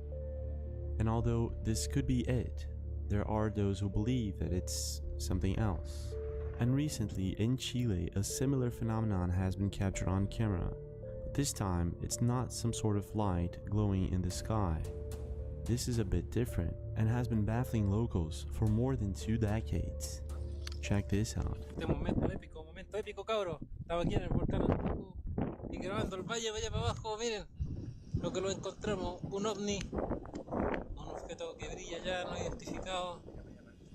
Puede que sea el día de la independencia hoy día, weón, va a quedar la cagada que se van a enfrentar, weón. O será Goku, weón, que está haciendo la Genkidama, weón.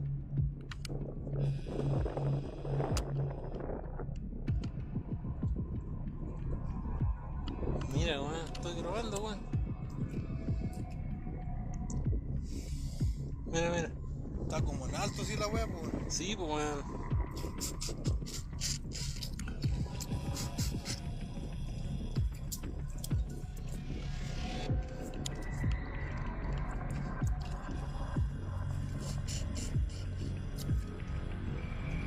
Deja comer hielo, vos, weón. Deja enfermarme la guata.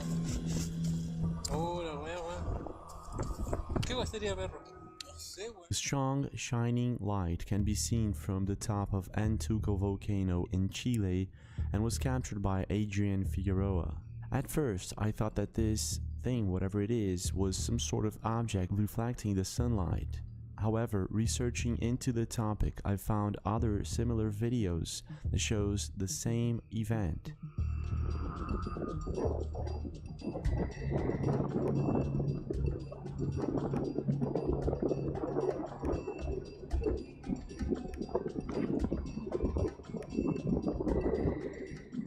What's interesting is that if you research the topic, you'll find out that this sort of phenomena has been happening for more than 2 decades and has absolutely no explanation. Locals are aware of it, and so are airplane pilots. This video, for instance, was captured in Antofagasta Mountain, and in 2018, airplane pilots captured something similar, however they were able to pick it up in their radar. And recently, a video has gone viral on Facebook of a CCTV camera that captured a strange phenomena in Valparaiso, Chile. Check this out.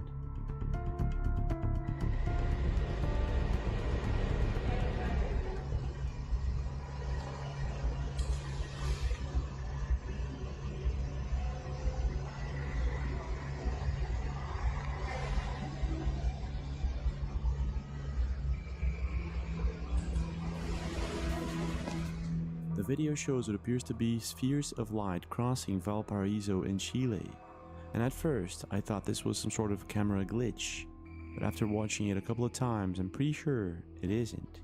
As you can see, some of these spheres are actually going behind the trees, so this is not some sort of camera glitch, this is a real object, but I can't make out exactly what it is.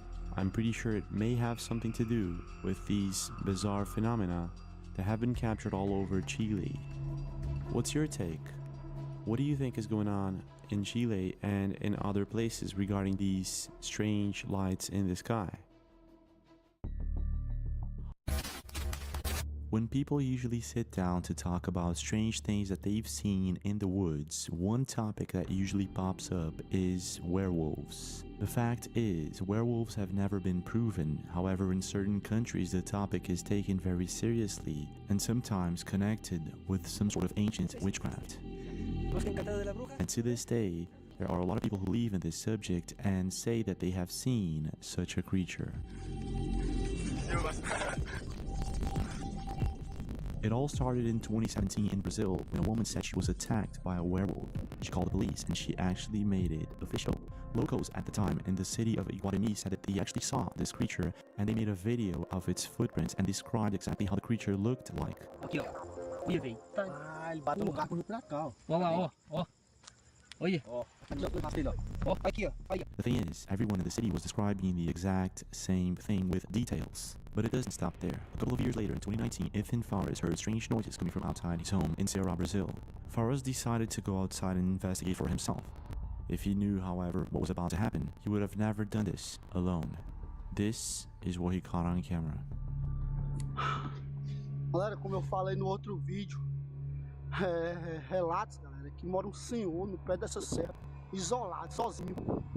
E as pessoas acreditam que ele seja esse lobisomem. Eu tinha cortado aqui, mas eu escutei barulho pra cá, galera. Escutei um barulho pra cá, mano. Se vocês estão achando um pouco melhor essa lanterna. Ó, quem tá ouvindo? There are no wolves in Brazil, however we can hear strange howling noises coming from inside the woods where Ethan Fares is. By now, Fares is pretty sure that he shouldn't be there all alone. Instead of going back home, however, he goes deeper into the woods. You can hear in his voice that he's afraid of going further. This is what happens next.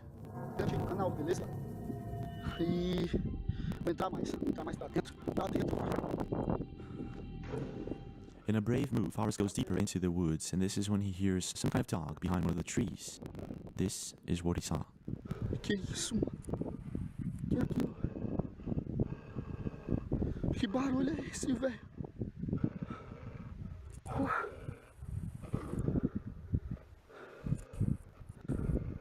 Mano, eu tô todo arrepiado, mano. Tem alguma coisa ali, velho, atrás daquelas árvores. Tem alguma coisa ali, mano. Tem alguma coisa ali, velho. Oh, meu Deus, mano. Que é isso? Mano, eu vou arrotear, eu vou pelo outro lado, cara. Eu vou sair. All of a sudden, Fares finds himself face to face with some sort of creature, and at first he thinks it's a dog, cause it's growling just like one. However, when he notices that this thing is taller than a human being, he runs for his life. You can hear in his voice that he's as scared as one can get. And if you watch this video closely, you can actually see the creature's eyes just behind the trees. Some even left comments that they could actually see the creature if you look close enough. In your opinion, is this the real deal? And what would you do if you'd ever encounter this in the woods all alone? Well, this is it for now, but we do have more videos. Don't forget to leave a like if you enjoyed this one, subscribe to the channel with notifications on, and I'll see you guys again.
We're all pretty used to rain. We're either prepared for it with an umbrella or raincoat or just get wet. Rarely does it genuinely upset us. But what about when it rains for days and the streets flood so you can't go outside? or when you realize you can't afford the interest rate on that home you want to purchase. How do you react when your investments plummet in value or you're laid off without severance? These are genuine modern problems that plague us at every turn, problems that haunt our nights with nightmares and fill our days with despair.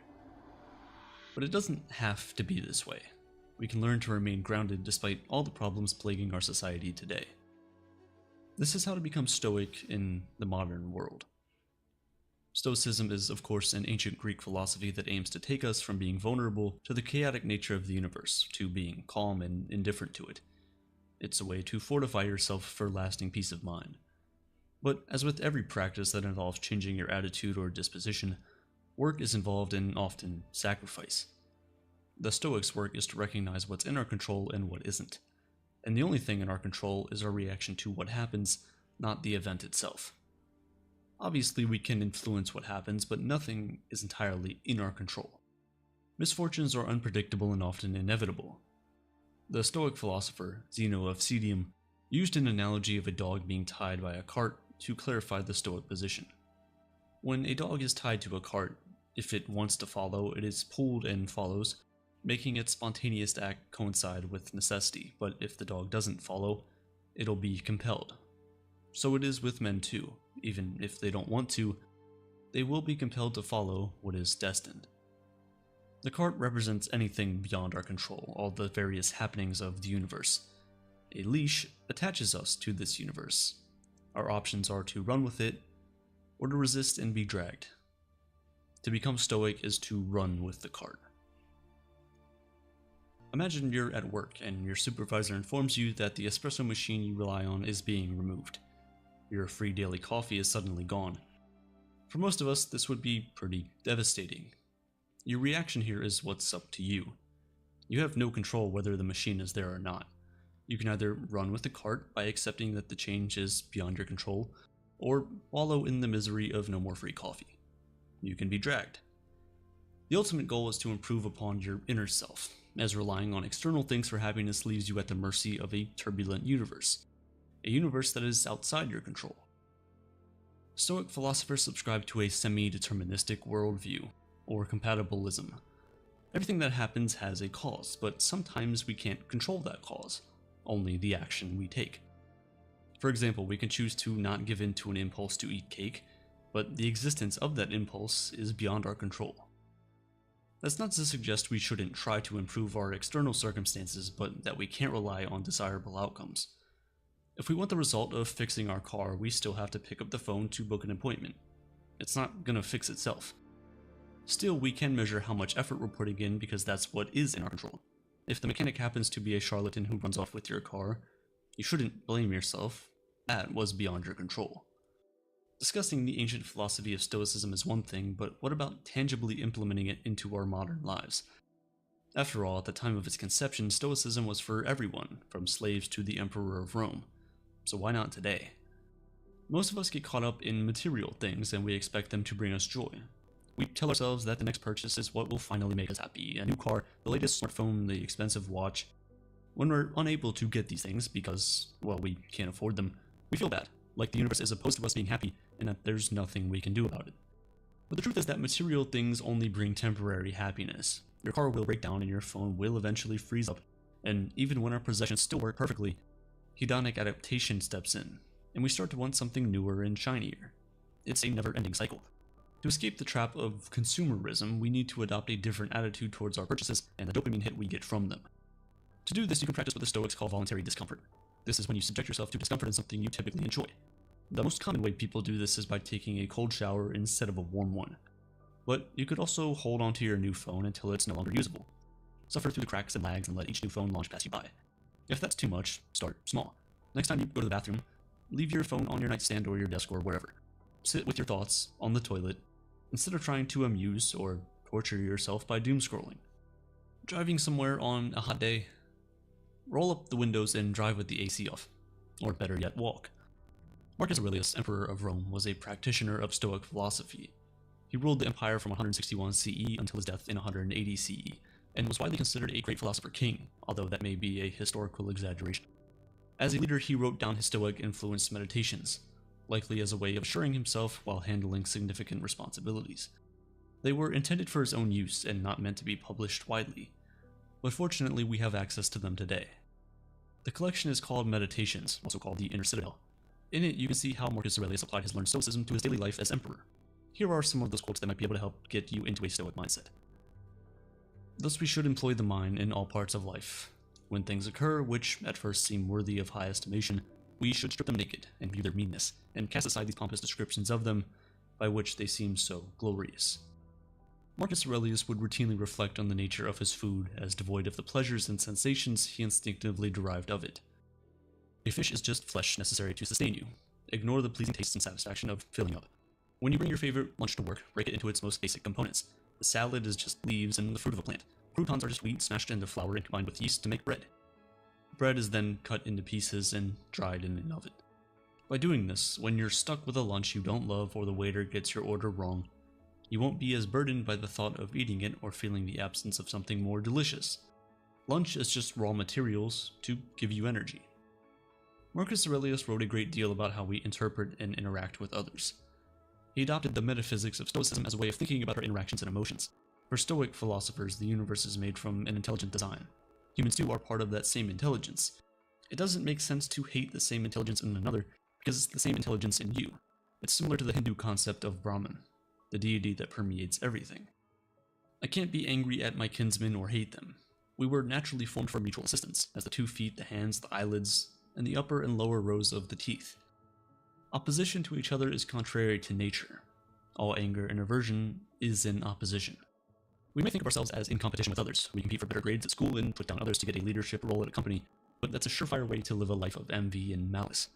If you see everyone as part of the same intelligence, trying to put others below you would be foolish. You are the same, and treating others as lesser is contrary to nature.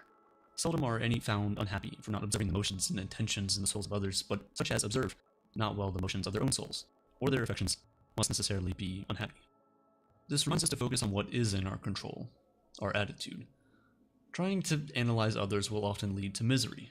We spend too long considering why people behave the way they do. In a state of resentment, we question their motives and success. Most of us know someone who can't stop complaining or gossiping about others at their job. They're obsessed with what their coworkers have and never seem particularly happy. Their time would probably be better spent addressing their own mind, as the minds of others are outside of their control. Let us, as I said, be on our guard without suspicion or enmity. Aurelius is cautioning himself to be prepared for any attack or betrayal, while at the same time, not presuming that others have bad intentions.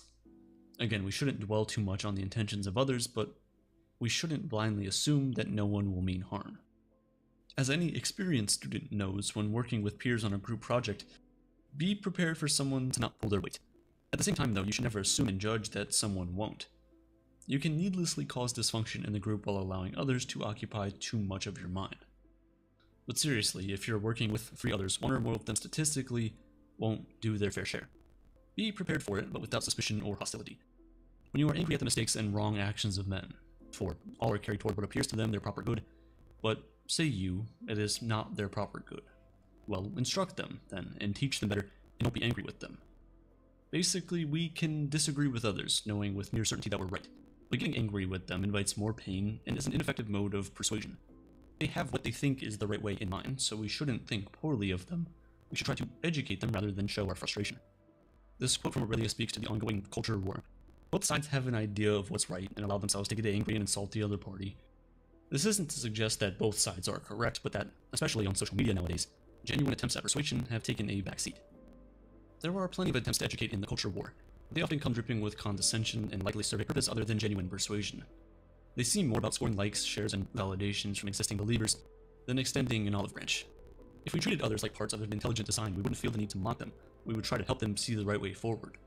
With these mental tools, Stoicism can guide you through the pain of life so that you face it with the temperament people would describe as stoic. Regardless of what the universe has in store, your goal is to remain emotionally indifferent. You have reinforced your inner citadel and are prepared for both good and bad fortune. Now, Stoicism isn't a philosophy to take ourselves off the hook for the problems we can influence, but it does acknowledge that so much is beyond our individual control. We can only judge ourselves based on our effort. If we consider the world's biggest problems, the solutions are far out of reach for the average person. We can only do our part, make moves where we can, and judge our efforts. We can only change what is in our control. If you're wondering why bother with any of this when the universe itself doesn't make sense, click the video on your screen right now to understand the philosophy of absurdism. Life is meaningless. Hey, if you like the videos we make and would want to support us to make bigger and better projects, we've recently just updated the Patreon. We have different tiers with perks like access to a private Discord server, a peek behind the curtains to hear from the team that makes these videos, discounts on all the merch we'll create in the future, and many more perks that will be decided by you guys, the patrons. If you don't have the means, then please don't feel obligated in any way. Subscribing and watching these videos is more than enough support, but if you do have the means and want to support in some way, then this is the best way to do so. The link is in the description. Thanks for watching. In 2012, Drake made a song titled The Motto, but what most people remember from it is YOLO. YOLO tells you to live in the moment, enjoy life you have today, and not worry too much about tomorrow. Because at the end of the day, you only live once. While Drake certainly popularized the motto, he wasn't the first to use the phrase, and he certainly wasn't the first to come up with the idea of enjoying the pleasures of today without worrying about tomorrow. This idea has been around since the 4th century BC, as what philosophers call hedonism, a school of thought that was created by Aristippus of Cyrene, a student of Socrates. Hedonism is the idea that the end goal of all of our actions in life is to 1. Pursue pleasure, and 2. Avoid pain. Aristippus believed that the only good cause worth pursuing was one that will ultimately bring you pleasure. In today's society, we're taught that the way to succeed is to suffer today so you can enjoy tomorrow, to save for the rainy day. Once we get out of college, we're encouraged to find a job and work hard at a 9-to-5 for many years, live modestly, and save as much as possible so we can enjoy our retirement 50 years later. Aristippus didn't believe in any of that. He didn't believe in the idea of delayed gratification, and he always advocated for people to simply get pleasure from what is present and available. He was completely against the idea of suffering in the present in order to get something that only might be pleasurable in the future. So instead of telling students in college to study hard for their exams so they can land a good job after school, for example, Aristippus would encourage them to fraternize, drink, and party lavishly, because these are the pleasures that are readily available to them. On the one hand, you can see him as stupid and lacking foresight. After all, if you squander everything you have on the pleasures of today, you'll quickly run out of resources, and all of that pleasure will turn to pain. From people losing everything they had because of an addiction, to people living in poverty as a result of their own laziness, we've seen the results of solely focusing on the present pleasures. But on the other hand, there's some wisdom to this school of thought, because truly, tomorrow isn't promised to any one of us. What's the point in working hard at a 9-to-5 for 50 years, ignoring all of the pleasures of the time, only to die a few years before retirement? And let's say you do make it to retirement. The sad reality is that 1 in 4 people will have a disability by the age of 60, and the older you get, the chances of that happening increase drastically. Knowing all of this, is it still foolish to think that we are all better off just enjoying the pleasures that we do have in the present? Socrates and other philosophers at the time certainly believed so. A lot of philosophers hated the idea of hedonism, because saying that the end goal of the entire human existence is simply to pursue pleasure and avoid pain just sounded vain. This opposition, combined with the rise of Christianity in ancient Greece at the time, meant that this extremely rash idea of hedonism died with Aristippus. Many years later, Epicurus, who is considered the father of modern-day hedonism, redefined what hedonism was. And to do that, he had to start by redefining a certain word: pleasure. For Aristippus, pleasure was a state of ecstasy and excitement, that amazing feeling you have after biting into your favorite food or after that first sip of coffee in the morning. And for most of us, this is how we define pleasure. But not Epicurus. For Epicurus, pleasure was a state of tranquility. Instead of encouraging people to indulge themselves in constant gratification, Epicurus believed that the true meaning of pleasure was to kill the fear of both death and God, because only then would you truly be able to fully enjoy what this life has to offer. While Aristippus simply encouraged people to pursue pleasure, Epicurus believed that all human beings do everything to gain pleasure and absorb pain. He didn't encourage it, because according to him, that was our natural state anyway. To defend this point, Epicurus asks everyone to look at how babies view the world around them. They don't really understand how the world works yet, but they do understand 2 things: when something feels good, and when something feels bad. When something feels good, the baby is joyful and happy. When something feels bad, the baby cries because it wants that pain to stop and it wants to return to said pleasurable state. I'm sure at this point you're wondering, if we're all solely pursuing pleasure, then what about selfless acts? Acts that are done solely because they are virtuous or valuable for other people and not ourselves. How do we describe those? Well, in hedonistic ideas, it's simply because those things make people feel heroic, which ends up being processed in your brain as a pleasurable feeling. So, at the core, it is still pleasure they're chasing, just not the kind we might be thinking about. According to hedonistic teachings, there are two types of pleasure. There's moving pleasure and there's static pleasure. Moving pleasure is when you're in the process of satisfying a desire. When you're hungry, you eat. When you're thirsty, you have a drink. When you need a timeout, you take a nap. Static pleasure is the tranquility you feel once you're done satisfying those needs. At this point, the adrenaline has finished coursing through your veins and you're left with a sweet feeling of satisfaction. In that moment, you feel a sense of tranquility and you keep feeling it until it is sadly replaced by pain. Because according to Epicurus, there is no in-between. The absence of pain is pleasure, and vice versa. But even with this more modest way of explaining hedonism, a lot of people still disagree and even frown at the idea. And this is because of one thing: the idea that pleasure is the only source of intrinsic value. Think about it for a second. If pleasure is the only intrinsic value, then what do we make of things like finding meaning in life, achieving great things, building and maintaining long-lasting relationships, becoming a legend in a particular field, or even something as simple as living religiously or upholding a set of moral beliefs that we hold dear to our hearts? Hedonists might try to argue that all of those things do not hold any value themselves, and that they're only valuable because we get pleasure from them. But something like upholding religious beliefs isn't always pleasurable. In fact, most times it restricts the kind of pleasure you can get. But still, it gives people a sense of fulfillment that for them is better than the pleasure they're forsaking. If self-pleasure alone is the aim of human existence, then people who benefit from the wrong that happens in our society will never fight against it. People would never fight for the common good when it might affect them negatively. But yet, every day, we see people put their own desires on the side to help other people. People get excommunicated from their families, rejected by those they love because they chose to speak up and fight for what's right, even if the issues don't affect them directly. If we're all chasing our own pleasures, that would never happen. We'll all be too busy enjoying our broken society because it benefits us and not worrying about trying to change it for someone else. Another huge stumbling block that hedonists face when trying to argue their beliefs is the worth of reality. If pleasure is the ultimate goal, then it shouldn't matter whether that pleasure is real or imagined, right? If we say that people always intrinsically pursue things that are pleasurable, then if there is an option for unlimited pleasure, they should never choose anything else, right? To answer these questions, Robert Nozick created a thought experiment. Giving people two options, he asked them to choose between being plugged into a pleasure-giving machine for the rest of their lives and living their current reality with the pain that exists in our world. People always picked this reality, because in the end, living a life that's not real is pointless and meaningless. And even with the option of the most pleasurable thing in the world, people would rather have pain that's real, whatever real means.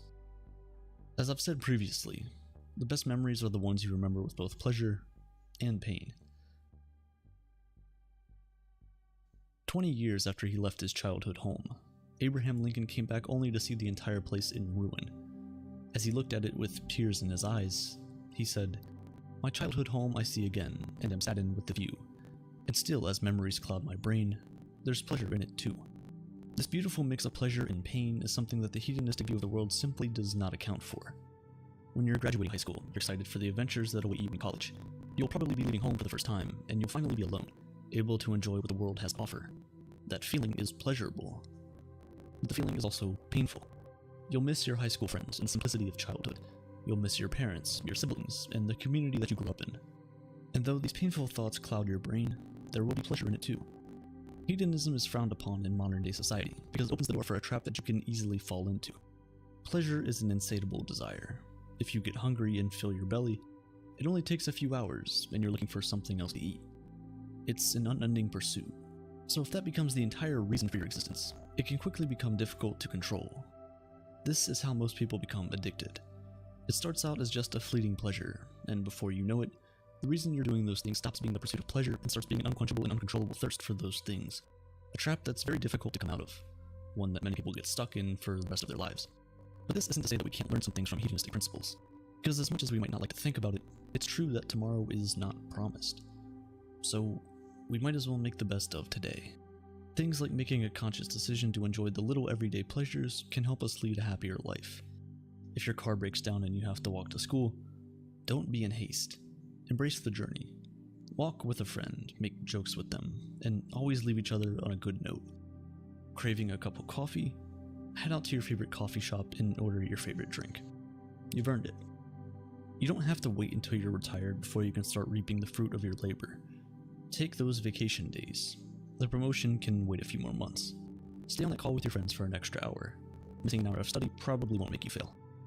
Because even if seeking pleasure might not be the ultimate goal of human existence, it's certainly a worthwhile pursuit. Have you ever heard of blue zones? These are areas in the world where a large number of centenarians live. That's people who are over 100 years old. Many people have studied these areas to try and discover the secret to longevity, and the thing they found is Ikigai, the Japanese secret to a happy life. Ikigai literally translates to your reason for getting up in the morning. It's a state of well-being that comes from pursuing your purpose in life. Ikigai is a part of traditional Japanese thought. It's a culturally ingrained concept inseparable from the Japanese understanding of well-being. Although there's no single Western concept that encapsulates Ikigai, most of us chase some aspects of it daily. The Japanese psychiatrist Kamiya Miko was one of the first to study Ikigai as a concept. She understood it as being somewhat ambiguous in nature, less philosophical and more instinctual. More recently, Japanese psychologist Michiko Kumano wrote a detailed account of Ikigai. He described it as the concept of achieving a better and more fulfilling life. It's the feeling of a life worth living, a life of meaning. The state of Ikigai commonly comes from devoting yourself to activities you enjoy, the kind of activities that bring a sense of fulfillment, and this satisfaction comes from that activity's connection to your larger sense of purpose in life and what you consider the meaning of existence. Kumano distinguishes Ikigai from momentary pleasures. Whereas hedonistic pursuits bring you happiness, that feeling is fleeting. Ikigai produces joy, something more long-lasting. Aristotle had a similar concept he called eudaimonia, a sense of life that is lived well. It could more simply be described as flourishing, which Aristotle considered something desirable for its own sake. As psychologist Kamiya Miko suggests, Ikigai is supposed to be felt in positive and negative moments alike. When you experience something challenging or painful, Ikigai can get you through it by recognizing it as part of your higher purpose. For example, let's say you're writing a novel, and you get devastating feedback from a potential publisher. Would you just quit if you strongly believe that writing was tied to your purpose in life? Your sense of a more meaningful pursuit keeps you going. Ikigai is felt even in these difficult times. And Ikigai is what makes flow possible. In psychology, a flow state is a mental state where you're completely focused on the task at hand. You're not distracted by your phone or even thoughts about yourself and how you're doing with your task. You are completely immersed in the project. Hopefully most of us experience this somewhat regularly, although TikTok probably isn't helping any. A key part of achieving a flow state is that you have to be working on something that feels meaningful to you, and this is where it connects back to Ikigai. To enter the flow state, you need to feel Ikigai, otherwise it's too easy to be distracted. Ikigai also aligns nicely with the cognitive behavioral therapy approach to alleviating depression. CBT therapists often recommend you participate in activities that give you enjoyment and a sense of mastery, very much in the spirit of Ikigai. While Ikigai is most relevant in Japan, the concept has taken off around the world. Its recent surge in popularity comes from a Western interpretation of the blue zone research I was talking about earlier. Longevity researcher Dan Buettner investigated these blue zones and focused significantly on the residents of the Japanese island region of Okinawa. In a famous TED Talk, he used Okinawa's concept of Ikigai to understand how its residents live such long, happy lives. During his time there, he noted that the people had strong social connections, a good diet, and most notably, lived with a strong sense of purpose. This TED Talk was then turned into an almost famous Venn diagram by blogger Mark Wynn. The diagram has become almost synonymous with Ikigai in the West. The Venn diagram is intended to help you find your purpose by suggesting 4 main criteria represented as circles. The first criteria is something you love, the second is something you're great at, the third is what the world needs, and the fourth is what you can get paid for. In the intersection of these 4 things, you get Ikigai. This Venn diagram has probably helped a lot of people reorient their lives, but it's not fair to equate it with Ikigai as it's known in Japan. And if I'm being completely honest, it seems a bit unsound on a philosophical level. The weakness of this Venn diagram is that it ties this feeling of meaning tightly to the external world. It makes our happiness dependent on material conditions that don't always match reality, and for a lot of people, the intersection of these four circles simply isn't possible. How many people have you met who don't get paid enough for doing the things they love to do or find most meaningful in their lives? Many of us have passionate goals where financial success is just too far out of reach. We pursue lofty dreams like becoming great writers, actors, performers, but very few of us get paid well in these pursuits, and most of us don't get paid at all. Does that mean that all of those who don't get paid enough aren't chasing their true purpose? To assume that would be ridiculous. The reality is, if we remove financial compensation from the equation, we might actually find more satisfaction in our pursuits. We can find contentment by acting in smaller roles in local plays or performing stand-up comedy routines in our basement for our friends. The other three circles of the Venn diagram are also unnecessary additions to their traditional notion of Ikigai. You don't have to love something for it to give you purpose or satisfaction, and you don't have to be skilled at it either. Most of us don't have an extraordinary skill, but that doesn't mean we're not worthy of pursuing Ikigai. Ikigai doesn't need to be something others need either. Your purpose in life doesn't have to be tied to your economic value, nor should it be. It's just not possible for most people to have a perfect career that gives them purpose. The material conditions have to be just right for this to be possible. Now, CEOs tend to love this diagram. They're often in the perfect position to make their Venn diagram Ikigai possible. But then again, they'd probably be confusing what other people want for what they need. Most CEOs oversee the production of a want and not something essential. Stoics have rightly pointed out that we can't rely too heavily on the external world for our happiness. The events of the universe are out of our control, so we're better off focusing on what we can control. Unlike the Venn diagram, the Japanese take on Ikigai, explored by Kamiya and Kumano, doesn't rely on financial compensation for satisfaction, and it doesn't agree that your purpose has to be something others need. It's more open and less corporate-minded. Now, for the sake of being comprehensive, there's something else about Ikigai I wanted to share. The average person in Japan doesn't necessarily think of Ikigai in terms of a larger purpose. Some say it has to do more with small joys rather than aligning your activities with a grander purpose or success in your career. Their idea of Ikigai ranges from living with a sense of purpose to enjoying the small things in the here and now. It's a bit more similar to Zen Buddhism in focusing on a pure present. It's difficult to pinpoint the exact meaning of Ikigai for everyone, but there's clear value in thinking of it simply as your reason for getting up in the morning. Studies do support that living with a sense of purpose adds years to your life. It can also help alleviate depression and the physical conditions that come from it. That's why in Japan, policymakers are making efforts to improve Ikigai for elders. They've established programs to give the elderly the option of flexible part-time work. Although we often think of retirement as a glorious end goal, it can compromise our Ikigai in a big way. 1 in 3 retirees report being depressed, a much larger percentage when compared to the rest of the adult population. The reason is likely that retirement removes our sense of purpose and our reason for waking up in the morning. Finding a reason for getting up in the morning isn't going to be as obvious as analyzing a Venn diagram. French existentialist Albert Camus considered the task of finding meaning to be like Sisyphus pushing the boulder up the hill for eternity. But maybe the promise of a long, happy life is good motivation to keep pushing that boulder. If you keep searching for Ikigai, you may just find it. It might not be found in the perfect career, but in the smaller activities we enjoy. Who knows, maybe you've found it already. But finding Ikigai is still only one side of the struggle. How we pursue it is another. Kamiya documented her own struggle with Ikigai in her diary. She wasn't able to pursue work as a writer and scholar for a long period of time, and felt a deep lack of Ikigai in her life. When she was able to write, she still had her teaching, translating, and domestic responsibilities to attend to. The writing brought its own challenges. She was occasionally filled with self-loathing and boredom. She questioned whether she should abandon writing and just focus on making money instead. But she persisted with writing, and found a profound feeling of Ikigai in it. It was the only thing that gave her a strong sense of purpose. Her reason to get up in the morning. Your Ikigai will never be without struggle, and your ability to fulfill it may be limited. But if you're going to get out of the bed in the morning, you might as well have a good reason. We all know how it goes. One day we're born, one day we die. Everything that happens in between we know and understand, but everything that happened before and will happen after, we know nothing about. As a result, it's really difficult to say what exactly the meaning or importance for us being here is. If we can't tell how we came or where we came from, how can we know why we're here? In the same vein, if we don't know where we're going or what we're going to become, how can we tell if any of our present actions have any significance at all? It is this uncertainty of both our collective pasts and futures that has allowed the question, what is the meaning of life, to plague humanity ever since we became sentient. We've never been able to objectively answer this question as a species. However, a lot of us have found comfort in many different ideologies to at least subdue the anxiety that it causes. In many different religions, a deity made the entire universe, put us all in it, and whatever we do on this earth will be used to determine when and how we spend eternity afterwards. For some others, the meaning of life is the love we share with friends, family, and our loved ones. Some others believe the existence of life in itself is what makes it worth living. But for nihilists, life is meaningless.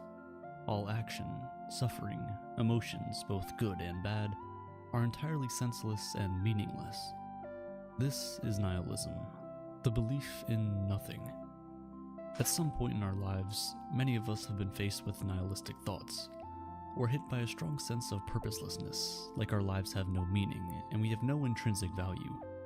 Usually, this happens when we begin to question our old beliefs, but also just before we get new ones to hold on to. It's in that phase where you're growing out of your parents' beliefs, learning new things, getting new experiences, and forming your own views about the world. And usually, all of these thoughts begin with one simple question. Why? A 3-lettered monosyllabic word that's capable of making anything and everything that feels like the rock of your foundation start to become slippery. Like quicksand dragging you into the misery that maybe, just maybe, your whole life hasn't been what you thought it was. Just pause and take a moment to think about your core values and just ask the question, why? Why do you believe those things? Where did they come from? Who did they come from? Keep asking and eventually you'll arrive at a point where there's no longer an answer. You'll arrive at nothing. All the religions of the world, all of our scientific discovery, but yet the question why is one that we still cannot answer. And so for the nihilist, it is at this point that they come to the conclusion that there is no why. There is no answer. There's simply nothing. As Alan Watts once wrote, life is nothing more than a trip from the maternity ward to the crematorium. It's really in the name. The term nihilism comes from the Latin word nihil, which translates to nothing, and ism, which translates to ideology. It's the ideology of nothing. But that doesn't really help us in understanding it completely. Usually, people confuse nihilism for pessimism, but they are very different from each other. Pessimists believe in the worst outcome. They have a downtrending view of the world, and tend to focus on the negatives in life, because they believe that, in the end, evil will always overcome good, and this is what makes them different. Pessimists believe that there's good in the world, but they just don't think humans are capable of doing it, at least in its entirety. Nihilists, on the other hand, do not believe in anything. They don't believe that there's evil in the world, neither do they believe that there's good in the world. In the mind of the nihilist, the world simply exists, and humans create morality, thereby creating good and evil. Let's take the glass cup metaphor for instance. Optimists say you should see the glass as half full, while pessimists say we should see the glass as half empty. Nihilists? They say throw the entire cup away, because what does it matter if it's full or empty? Full, empty, good, bad, it's all irrelevant. We're all going to die anyway. Nihilism is also often compared to several other philosophies, like cynicism and apathy. But again, they are all very different from one another, and correctly categorizing your thoughts in these baskets may be harder than you think. Cynics believe that people are always motivated by self-interest. They don't believe that anyone can have intrinsically good motives. They have no faith in the human species and believe that we're all entirely selfish, only fighting for our own benefit.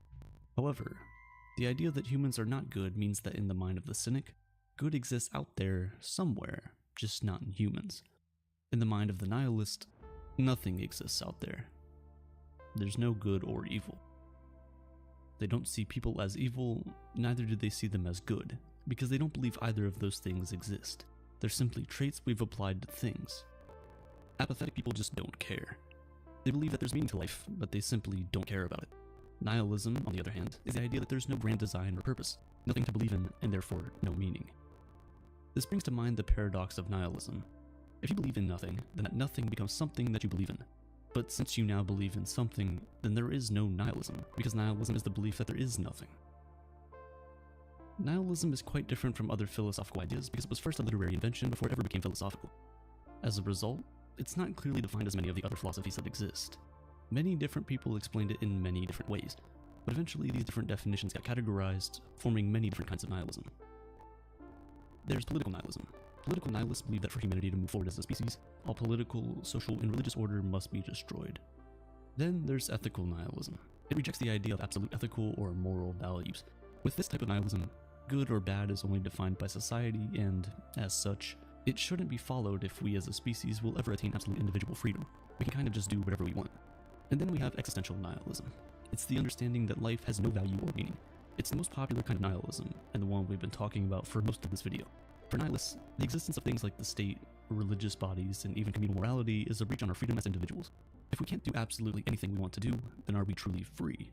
Or have we simply bound ourselves by some kind of invisible mental chain for reasons we can't explain? One night I was scrolling through Reddit and I came across the question, if you had the chance to save your pet or a stranger, who would you save? An overwhelming number of people said their pet, pretty obviously. When one commenter was confronted, they simply asked the question, why do you think a human life is worth more than that of an animal? And no one really had an answer. Of course, people tried to beat around the bush, but the question why was never answered. And that right there is the point of the nihilist. If we can't answer why we bind ourselves by these rules, then why do we choose to do it? Well, it might be because of the existential horror and the emotional anguish that comes with agreeing to the fact that life is meaningless. Think about it for a minute.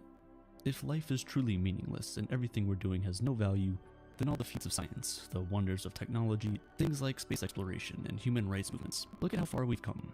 And then think about the fact that it all might just be a waste. A blip in time with no consequence whatsoever in the grand scheme of things. Knowing that all the things we experience, the ups and downs we go through, that in the end, it's all for nothing. We aren't obligated to understand the chaos of reality, just to laugh at it. Friedrich Nietzsche was a strange philosopher because he argued both for and against nihilism at the same time. Arguing for, he explained that there is no objective structure or order in our world except for the one that we create for ourselves. He once said, every belief, every considering something true is necessarily false, because there is simply no true world. He believed nihilism would expose all of humanity's beliefs and truths as nothing but a symptom of defective Western mythology. As he famously said, God is dead. Now, he wasn't talking about the actual deity of the religions. He was talking metaphorically about the power that religious orders held at the time, and how people were starting to chart their own paths, find their own meaning in life, denying what the status quo was at the time. But then, in the same breath, Friedrich argued against nihilism, saying that in the coming centuries, the advent of nihilism would drive civilization towards a catastrophe, a disaster waiting to implode, a river that has reached its end. And if you look at the most destructive civilizations in human history, we can clearly see that this is true. Long-standing cultural traditions, beliefs, religious institutions, and even financial systems are broken down, and nothingness starts to creep in. Think about it. If nothing matters and we're all just a random combination of transient atoms, how can we call Hitler objectively one of the worst humans to ever live for trying to wipe out an entire culture? At a fundamental level, most of us understand that all of these things are indeed terrible. But the danger is that because we cannot explain why we feel that way logically, we can never convince another person to follow the same path. And that is exactly what Friedrich feared. Some people still blame him for the Nazi era, because although he saw all of these dangers, he still continued preaching nihilism.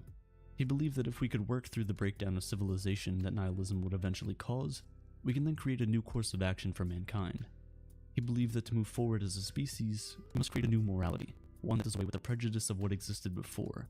Because at the end of the day, tearing down your old house shouldn't make you homeless. Rather, it should present you with an opportunity to build a bigger and better home.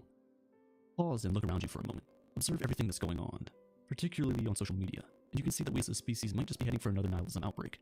Religion no longer holds any say in what is morally acceptable. People are destroying long-standing beliefs and cultural practices, and are instead charting new courses for themselves. Anything, no matter how despicable you think it is, now has a loyal fan base defending why they have a right to do whatever it is they want to do. And in reality, why not? That's the question no one can answer. Humanity will keep shifting the needle forward ever so slightly, until one day, none of us will be able to tell the other that they're wrong. Because, why are they wrong? William Shakespeare once wrote, "Life's but a walking shadow, a poor player that struts and frets his hour upon the stage and then is heard no more. It is a tale told by an idiot, full of sound and fury, but signifying nothing." If life is truly meaningless, and we have no purpose for being here, our response should be to make the best out of a bad situation. Instead of seeing the glass half full or half empty, we can simply throw it out and drink directly from the faucet until we're satisfied. Because at the end of the day, life alone is reason enough for living. Sisyphus was a great king of Greek mythology. So clever he was able to outwit gods themselves. Twice he cheated death, first by capturing Thanatos, the god of death, then by tricking the goddess of the underworld, Persephone, into releasing him back into the lands of the living. The gods weren't happy with this, and so for his arrogance, Sisyphus was given a deceptively simple punishment. roll a boulder up a hill. The problem was that the boulder had been magically enchanted to fall back down to the bottom every time Sisyphus managed to get it to the top, effectively condemning him to an eternity of repeating the same impossible and meaningless task. Classical interpretations of the myth view it as an allegory for the futility of trying to escape death. No matter how powerful or clever a person is, we're all doomed to meet the same fate. More modern audiences have found something more relatable about Sisyphus' struggle, seeing it not as a simple parable about the inevitability of death, but more like a metaphor for the drudgery and monotony of their own lives. Every day we wake up, make coffee, take the train to work, stare at a computer for hours, get yelled at by our boss, stare at the computer some more, then take the train back home, binge Netflix or YouTube while eating dinner, go to bed, and then wake up and do it all over again. Just like Sisyphus, we seem condemned to repeat the same meaningless tasks over and over and over. Most of us do this every day for the rest of our lives as though we're sleepwalking, never waking up or stopping to ask why. For some of us, one day we're standing on a street corner preparing to go to work when, in an instant, we're struck by the strangeness of it all. Suddenly, nothing appears to have purpose. Life is haphazard and meaningless. You look around and you whisper to yourself, why are all of these people even in such a hurry? For that matter, why am I? What's the point of all this? Why am I even alive? There's a modern day problem with absurdism, money, or the lack thereof. The reason many of us never pause to ponder our meaning is because we don't have the economic stability to do so. It's difficult to think about the meaning of life when you're worrying about keeping a roof over your head, which is why we're getting to a point where financial stability may just be the first step towards embracing the absurd. Human beings crave meaning, it's part of our biology. We're evolutionarily programmed to search for patterns and chaos to try and understand why things are happening. It's how we learn. The problem is that existence is at best random and irrational. Nothing really seems to matter. Your loved ones die, stars explode, natural disasters wipe out entire cities. Millions of people spend half their day on TikTok, and for what? Yet we keep going, constantly striving to create order by giving these things purpose despite the universe denying it. This conflict is what the French-Algerian philosopher Albert Camus referred to as the absurd. It's an irreconcilable paradox. We yearn for meaning in a meaningless universe. Camus uses the myth of Sisyphus as an allegory to describe this relationship. We can try to push the boulder to the top of the hill, but inevitably, it will roll back down. More often than not, the effects of this are intense feelings of anxiety, alienation, and hopelessness. We shout into the void but are met only with deafening silence, not even an echo. For most of history, people have turned to religion for answers. You didn't need to worry if your life had meaning, because some higher power was there to provide it. This all changed in 19th century Europe, as new forms of science and philosophy threatened to replace Christianity as the central axis around which people's lives revolved. Notable texts such as Charles Darwin's The Origin of Species challenged previously held beliefs about the nature of humanity, leading to a radical shift in society away from religion. German philosopher Friedrich Nietzsche noted this, famously declaring, "God is dead, and we have killed him." Despite what some may think, that statement wasn't claiming that God had literally been murdered, nor was Nietzsche celebrating. Rather, it was an observation that without Christianity, society had lost the foundation upon which it had built centuries-old systems of morality, metaphysics, and meaning. Nietzsche felt a great deal of anxiety about this, worrying that without a clear replacement, people would succumb to nihilism. I've talked about nihilism before in another video, so I won't go into depth here.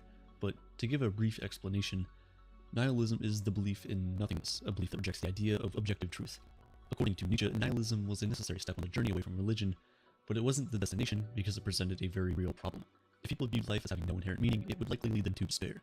Because of this, he sought to speed up the arrival of nihilism so that he could, in turn, speed up its departure. He believed that after nihilism had passed, humanity could finally arrive at the true philosophical foundation on which society could thrive.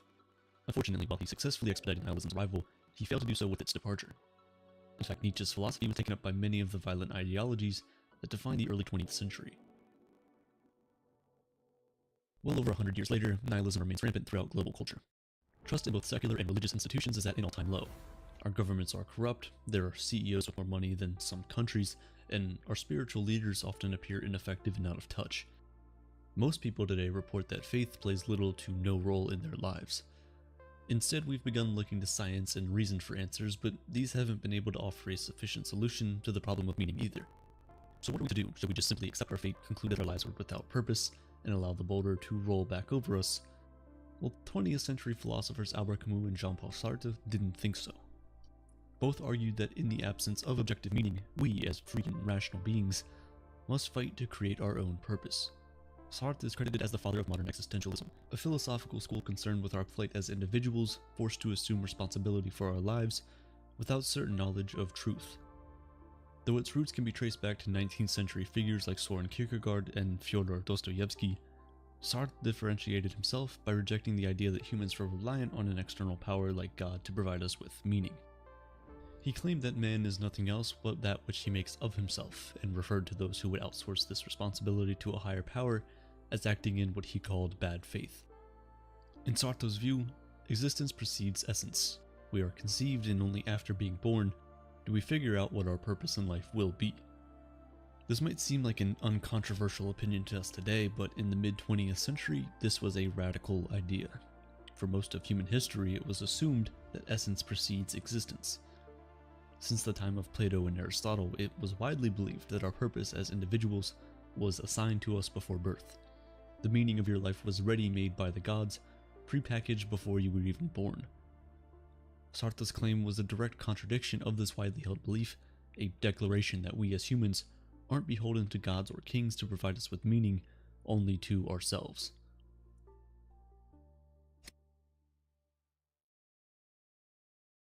For Sartre, the only problem of existence wasn't its lack of meaning, but rather its absolutely terrifying level of freedom. After all, without an objective meaning or morality, every one of us is responsible for designing our own purpose according to our own ethical code. Camus largely agreed with Sartre's diagnosis that we live in a meaningless universe where we as humans are, in his own words, abandoned to freedom. However, he didn't agree with the cure. To Camus, the solution to the problem of meaning wasn't as simple as making up your own. The universe would naturally rebuke our attempts to do so, no matter how hard we tried. We can push the boulder up the hill, but it will always fall back down. This, in turn, would still give rise to feelings of the absurd, as well as the associated sense of anxiety, alienation, and hopelessness that accompanies it. To Camus, there were only three possible reactions to this. The first of these is suicide, which Camus famously wrote is the one truly serious philosophical problem. Rather than grappling with the absurdity of life, you can simply refuse to play the game. The only issue is when you're gone, you can no longer enjoy life, however meaningless it may be. It also doesn't actually solve the problem, it only allows the absurd to decide your fate. It's essentially admitting defeat. The second possible reaction is the solution of faith, which Camus dubs philosophical suicide. Similar to Sartre's concept of bad faith, it's when a person rejects the burden of creating their own meaning by shifting the responsibility to an external ideology. This amounts to a kind of denial, where the individual deludes themselves into thinking they've conquered the problem when, in reality, they're just avoiding it. It's simply an attempt to replace the absurd with a set of man-made beliefs, the consequence of which is the abdication of existential freedom. Importantly, Camus doesn't limit this to religion. Any ideological system can serve its function: nationalism, capitalism, or even the values of our own family. When we allow external systems to dictate meaning to us, we give away the potential to determine our life's purpose. How many of us took a job or studied for a degree solely because our parents told us that we should? In a world as complicated and confusing as ours, it can be tempting to contract out our thinking and just go along with what we're told, but the risk of ruin we run in doing this is ending up in a situation where we're unhappy and unfulfilled. That's why many of us pause on that random Tuesday afternoon and ask ourselves, why am I doing any of this? If, instead, we make our own choices, we can decide meaning for ourselves and follow a path that calls to us, instead of one that's just prescribed. Of course, there's no guarantee of success. In fact, according to Camus, you are destined to fail again and again.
again. What he argues, though, is that this is the only true solution to the problem: to acknowledge the meaninglessness of life and continue living anyway. Or, as Camus puts it, the only way to deal with an unfree world is to become so absolutely free that your very existence is an act of rebellion. The universe will always. The struggle itself towards the heights is enough to fill a man's heart. It's because of this that one must imagine Sisyphus happy. Suppose there is a couple, the Joneses, who just gave birth to a baby boy named Sammy. As they stand together in the hospital gazing down at their newborn, they share an awareness that the life ahead of Sammy will be filled with an indeterminable amount of both pleasure and suffering, happiness and heartbreak, miracle and tragedy. Then in an instant, the harsh reality of their baby's future hits them, and for a fleeting second, they look into each other's eyes and think, if we hadn't given birth to him in the first place, he wouldn't suffer anything. Right there, they both make the decision to give Sammy the best life they can, and to prevent him from experiencing as much suffering as is humanly possible. The Joneses are great parents for thinking this, but in the words of David Benatar, it is curious that while good people go to great lengths to spare their children from suffering, few of them seem to notice that the one, and only guaranteed way to prevent all the suffering of their children is to not bring those children into existence in the first place. This is the philosophy of antinatalism. It's the thought that human procreation is unethical, the belief that any action with suffering as its byproduct should not be encouraged, no matter how much pleasure will follow as well. Although the roots of antinatalism can be traced all the way back to ancient Greece, the philosophy has experienced a particular spike in popularity over the last decade or so. This recent resurgence can be accredited, by and large, to the South African philosopher David Benatar, who authored what may be the most widely known literature on the subject. In his book Better Never to Have Been, Benatar argues that his antinatalist views come from a place of compassion, stating that the only way to truly prevent the suffering that comes with existence is to not exist in the first place. And he isn't the first person to have this thought. The Greek tragedian Sophocles once said, "Never to have been born is best." Heinrich Heine, the 19th century German poet, wrote, "Sleep is good, death is better. But of course, the best thing would have been to never have been born at all." And the preacher in Ecclesiastes said, "So I've praised the dead that are already dead more than the living that are yet alive. But better than both of them is he who has not yet been, who has not seen the evil work that is done under the sun." So as you can see, the school of thought that non-existence is inherently better than existence isn't a new one. In recent years, though, these ideas have given rise to the antinatalist belief that seeks to end human procreation. There are two different schools of thought under the antinatalistic argument. The first is the one David Benatar makes when he says we should spare the unborn from suffering that is life. This argument centers around the harm in which existence poses on the baby being born. On the other hand of the spectrum are the misanthropic arguments for antinatalism that center more around the harm that babies being born will go on to inflict upon one another, other animals, and the environment as a whole. To put it into context, consider this. The average carbon footprint for a single person in the United States has been estimated to be around 16 to 20 tons per year, meaning that just fulfilling daily necessities such as driving, showering, eating, and using electricity has unimaginably damaging consequences towards the environment we live in. So to antinatalists, the most ethical way to solve this problem is to prevent it from happening in the first place. Both antinatalist arguments, whether philanthropic or misanthropic, are centered around one core problem, suffering, and one proposed solution, to stop giving birth. You might say, well, what about all the good things in life? Why would you not want a child to experience all of that? Well, antinatalists believe that in human life, there is an inherent imbalance, or asymmetry, between pleasure and suffering. Let's take Sammy, for instance. Because Sammy has been born, he would experience pain, which is bad, and pleasure, which is good. However, if Sammy was never born, then he would never experience pain, which is good, and he also wouldn't experience pleasure, which is not bad. The argument, therefore, is that the presence of pain will always be objectively more harmful than the absence of pleasure, and so it makes sense to preserve the absence of pleasure rather than introduce the presence of pain. Everyone suffers from being human, but no one suffers from not existing in the first place. A second argument that the followers of antinatalists bring forward is the hypothetical consent argument, which states that no one can consent to being born. Consent is simply defined as the act of giving permission for something to happen, and according to the antinatalist hypothetical consent argument, the unborn cannot give permission to being brought into the world, and so, as a result, the act of procreation should be seen as non-consensual, and therefore unethical. If we're focusing solely on the information we have about free birth that is scientifically provable, then the hypothetical consent argument is pretty difficult to argue against. But of course, as we know, the full extent of our pre-birth experience isn't yet known by scientists, or even anyone for that matter.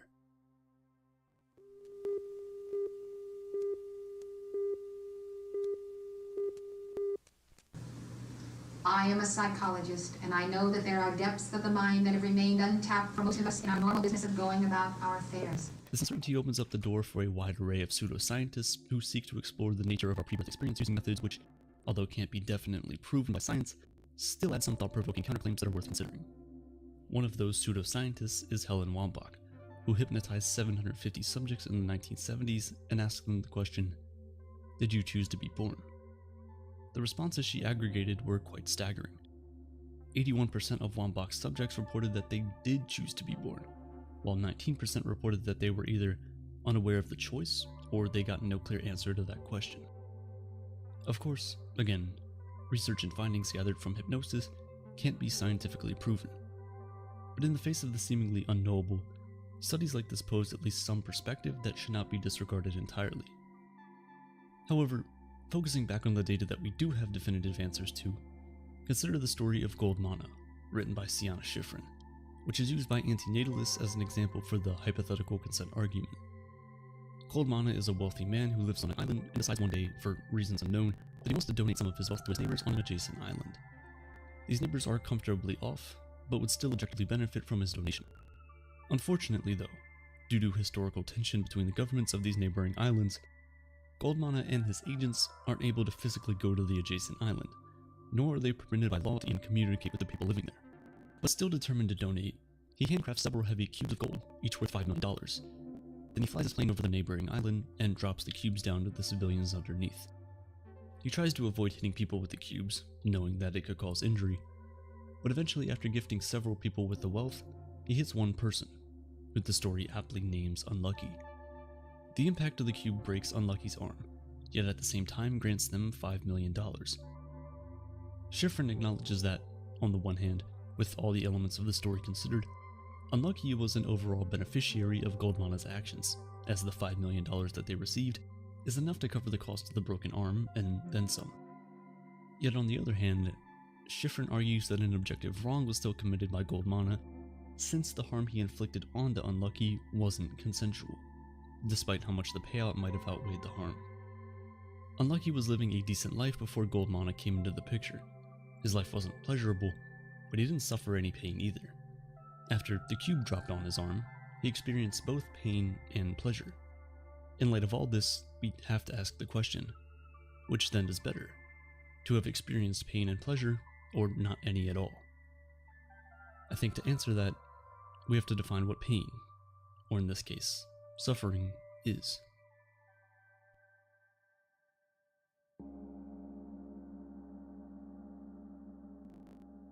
For millennia, philosophers have traveled to great depths to dissect what this experience really means, and why it corresponds so closely with human life. One of those philosophers was Fyodor Dostoevsky, the infamous Russian novelist whose work contemplates the spiritual dimensions of human psychology in extraordinary depth, and who invented the genre of existentialist literature. Dostoevsky's final book, The Brothers Karamazov, tells the story of three brothers, Dmitri, Ivan, and Alyosha, whose opposing spiritual and world views are forced into question when they are tasked with solving their father's murder. The novel's most theatrical ideological clash occurs between Ivan, the middle son who is broken away from his religious family in pursuit of a more Western and rationalist education, and Alyosha, his spirited younger brother who has chosen to remain attached to his family's faith. Ivan claims that due to the existence of suffering, and more specifically the suffering of innocent children, to believe in the omniscience of God and the goodness of people is illogical, impossible, and impermissible. He laments, "Listen, if everyone must suffer in order to buy eternal harmony, pray tell me what children have got to do with it. It's quite incomprehensible why they should have to suffer." Through the character of Ivan, Dostoevsky paints a clear picture of a man whose compassionate intellectualism supersedes his faith in humanity so far to the point where he rejects the idea of human life altogether. Sound familiar? Several parallels can be drawn between Dostoevsky's Ivan and Benatar's antinatalism, as both believe that if suffering is so synonymous with human life, then non-existence is the better alternative. This argument Ivan poses is more broadly referred to as the problem of evil, and it is one of the most ancient and compelling defenses against the belief of God that exists in philosophical literature to date. The argument's possible origins have been traced back to Epicurus, an ancient Greek sage, who famously asked, "Is God willing to prevent evil, but not able? Then he isn't omnipotent. Is he able but not willing? Then he is malevolent. Is he both able and willing? Then from whence comes evil?" The last question, whence comes evil, or in other words, where does evil come from, is yet another heavily debated subject, which is, of course, ultimately unanswerable. However, antinatalists would likely argue that whatever origin or meaning suffering may carry matters little, as it is irrelevant in the face of suffering's devastation. And in a sense, I completely agree, as searching for meaning to assign suffering can so easily become a slippery slope which leads people to excuse, disregard, or gloss over the objective reality of both their own suffering and the suffering of others. Yet, at the same time, the practice of assigning meaning to suffering can also be a powerful coping mechanism, which can transform the internal world of a person who is tasked to live with its heavy burdens. The answer, like most things, possibly lies somewhere in the middle of these two extremes, and differs from person to person. In a way, both the antinatalist philosophies and the ideas of Dostoevsky's Ivan challenge us to come to terms with the reality of human suffering. Every day we're faced with things in our existence that are so factually unanswerable to the point that they can only be addressed through the lens of hypotheticals or faith. However, suffering, unlike these elusive, unanswerable existential questions, is very much real, tangible, devastating, overwhelming, and ever-present. You turn on the TV and hear one bad news story after the other. You go online and you're reading stories of corruption, human rights violations, and wars all around the globe. With humanity suffering even more prominent now that we have access to world news at our fingertips, it's no wonder then that arguments for antinatalism are becoming more and more compelling and seeing a rise culturally. In the end, we're faced with one question. In the face of all that we know to be concretely true about the reality of suffering, should you choose to believe that human life isn't worth creating, or that it would have been better if you hadn't been born? Or do you choose to still have faith in that intangible sliver of hope that there is some larger reasoning for your coming to this earth in the first place, despite the suffering that your existence entails? No matter which side of the fence you stand on, I think it's important to acknowledge questions of this nature, questions of faith. It's because our attitudes towards and surrounding all that is unanswerable about our existence ultimately forms the philosophical bedrock of how we view the world and how we'll go on to act in our lives. Although Alyosha, Ivan's faithful younger brother, doesn't pose a very compelling counter-argument to Ivan's laments during their famous fight that I mentioned earlier, the subsequent actions he takes throughout the rest of the novel go on to demonstrate Dostoevsky's final illustration of how one should conduct themselves even in the face of suffering and in relation to the problem of evil. Alyosha's direction has him working on the ground, directly with the impoverished school children of his community, doing the tedious work of actually making their day-to-day lives more enjoyable and infusing their lives with a sense of meaning. Alyosha becomes an active participant, helping out in every instance of suffering he encounters. This is made particularly clear through his mentorship of a young impoverished boy whose suicide Alyosha prevents with his compassion. Meanwhile, Ivan spends the second half of the story dissolving into a state of delirium after realizing that his intellectual arguments against human life led to the murder of his own father, as they gave another man the confidence to abandon his faith and carry out an act of evil in the world. Dostoevsky's final message was that ultimately, the actions we take in the face of suffering matter more than the intellectual beliefs we hold and preach to others about the nature of suffering. To me, whether or not one chooses to believe that human procreation is ethical matters less than the quality of the subsequent actions which that belief system guides them to take in the world. Like the Joneses, would you be aware of the harsh reality of human suffering and prepare yourself to do everything in your power to protect the ones you love from it? Or will you simply throw your hands in the air and say, I didn't choose to be here anyways, so I don't care what happens? In the end, one should only feel confident holding beliefs against procreation after they can assess whether or not these beliefs can serve them within an effective means of coping with, and helping others to cope with, the suffering directly within and around them. Because, again, whether we realize it or not, our beliefs about the nature of existence hold great power over who we are, and how we act in the world. As Dostoevsky's final novel boldly states, is the only meaningful resource we have to combat the reality of suffering that comes with our existence.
Imagine you're going blind.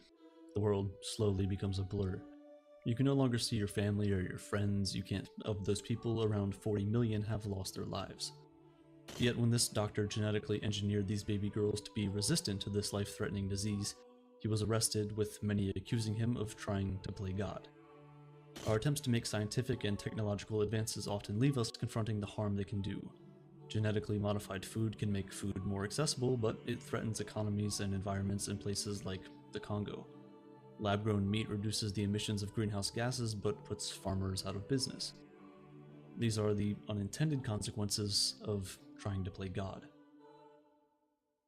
There's a new craze around the idea of de-extinction, bringing extinct animals like the mammoth and the dodo bird back to life by genetically transforming one of their close relatives. Instead of trying to bring back animals from extinction, we should focus on persevering our wildlife and stop them from going extinct in the first place. Humans have always tried to overcome nature, whether it was ancient Chinese blowing ground-up smallpox scabs into people's noses, like an early vaccine, or building wooden prosthetic limbs that operated with pulleys and strings. We've persistently worked to make life easier and safer. In the year 1800, global life expectancy was only 29 years old, and until the late 1800s, people thought that infectious diseases could be caught by breathing smelly air, so they would reduce their chances of getting sick by breathing through the bunches of flowers. Seriously. But the medical advancements that emerged in the 19th and 20th centuries made us drastically healthier. After a cholera outbreak in 1854, British doctor John Snow drew a map and discovered that all of the victims lived near the same water pump. The government removed the pump and the cholera outbreak stopped. This was the beginning of germ theory, which helps us understand diseases like COVID and how they spread from one person to another. Modern surgery techniques and simple hand-washing protocols make hospitals safe for us all. While generally the outcomes of medical advances like these are positive, there can be unintended consequences that we aren't prepared for, like an aging global population. 200 years ago, global life expectancy was only 29 years, and today it's 73. The reality of these advancements is that while some get to enjoy the fruits of innovation, others are left behind. Clean drinking water limits the spread of harmful bacteria and chemicals, yet around 26% of the world's population doesn't have access to safe drinking water. Worse, around 46% lack access to basic sanitation. Even how long we get to live isn't equal. People in high-income countries like Japan are expected to live 3 decades longer than people in low-income nations like the Central African Republic. But life expectancy differences due to imbalances in income can exist even in the same city. In 2015, in Baltimore, a city in Maryland, USA, life expectancy in one wealthy neighborhood was 19 years higher than in poorer communities just 3 miles away. What would our world become when some people become gods, living long, healthy lives while others remain mere mortals, barely able to live long enough to see their grandchildren? But that's not all. Over the years, birth rates have slowed due to advancements in contraception, family planning, and more gender equality in the workplace. Not only are our life expectancies increasing, but without the infusion of babies, the population on average is getting older. And this means that the labor forces, economic growth, and social support systems are under a lot more stress, and more people are at risk of age-related diseases like dementia, vision loss, and cardiovascular disease. A longer life doesn't always mean a healthier life. Thanks to medical advancements, people can live longer while still being chronically sick or disabled. In fact, with the drastic increase in life expectancy, disability rates have remained constant. The question of why life persists even in the most difficult circumstances is one I can't answer. Philosophers for millennia have tried and failed, but the reality is if we want to keep enjoying the benefits of living longer, these things need to improve. We need to improve public health care and elder care. With an older population, there's more need for social support since more people are retired. And even though there's been leaps in gender equality and it's put more women in the workforce, as the population ages, women are often expected to leave work and become caregivers. Those strides for women's rights and independence could be reversed. The United Nations wants countries to adopt policies to reduce the negative impacts of an aging population, like reforming pension systems, raising the retirement age, eliminating barriers for older people in the workforce, and developing long-term care strategies for caregivers.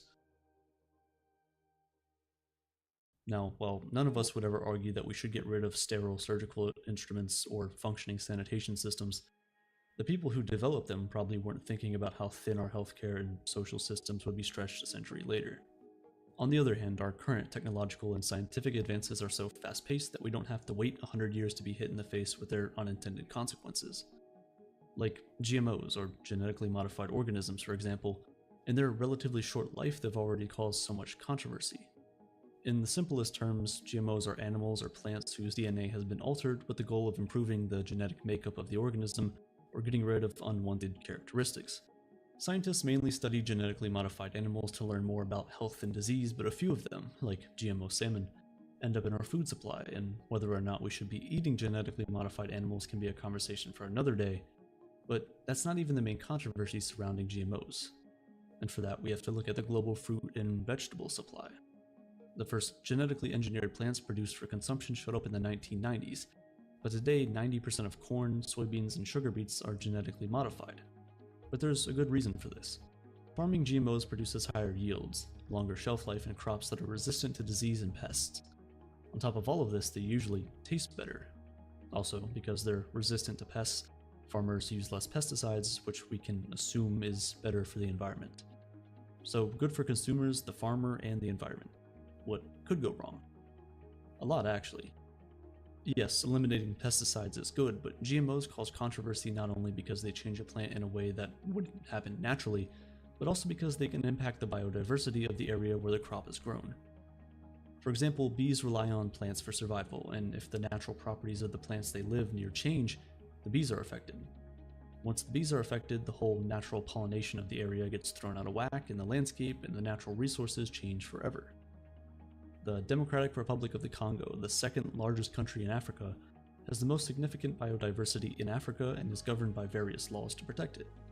GMOs directly conflict with these laws because they potentially threaten the natural environment.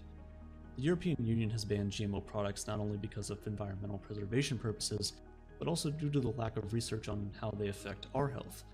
However, many African countries are weighing GMO's potential ability to curb hunger crises against their potential for unintended health consequences. In Zambia, many people believe that GMOs cause resistance to antibiotics and weaken the body's immunity to disease. The truth is that GMOs just haven't been around long enough for us to know their true long-term effects. There's a chain reaction once an organism is genetically modified. How threatening that reaction is to the environment and our health has yet to be seen. We can see this kind of controversy sprouting up in other scientific advancements and what we put in our bodies. Lab-grown meat may have seemed like a sci-fi plotline until recently, but in June 2023, the US Department of Agriculture granted the first ever approval for cell-cultured chicken meat. 90% of the US population eats meat regularly, but a growing number of people around the globe are concerned about the current meat industry, which accounts for about 15% of global carbon emissions. Big livestock operations are also breeding grounds for harmful bacteria. They generate tons of waste, and the animals often live short lives under harsh conditions. But we still love our meat. Most of us, at least. Meat is rich in protein, it's part of traditions and holidays, and for many it holds cultural significance. Not to mention, it tastes pretty good. So maybe instead of cutting it off altogether, lab-grown meat can be a solution for conflict.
Carnivores out there. Lab-grown meat starts with a sample of stem cells from a fertilized chicken egg, the best of which are submerged in a vat of nutrient-rich broth with ingredients that help the cells grow and divide. And as they grow and divide, they adhere to one another and eventually produce enough proteins to harvest. This new meat is textured rather by heating or shearing it, and then it's pressed into a nugget or cutlet shape. At this point, lab-grown chicken is still a novelty only available at a handful of US restaurants, and until the industry scales much larger, it's hard to argue and gauge its environmental benefits. What is certain is that cultured meat facilities will use far less water and land and emit fewer greenhouse gases. But as we create meat out of almost nothing and disrupt the natural state of things, what are the unintended consequences? Italy can answer that one for us. The Italian parliament just banned lab-grown meat after being lobbied by several farming groups. The ban cites lab-grown meat as ruining the cherished relationship between food, land, and human labor. And this gives a sneak peek into some of the unintended consequences of cultured meat. Sure, it can help the environment and potentially animal welfare, but what about the farmers who rely on the meat industry to survive? What do they do?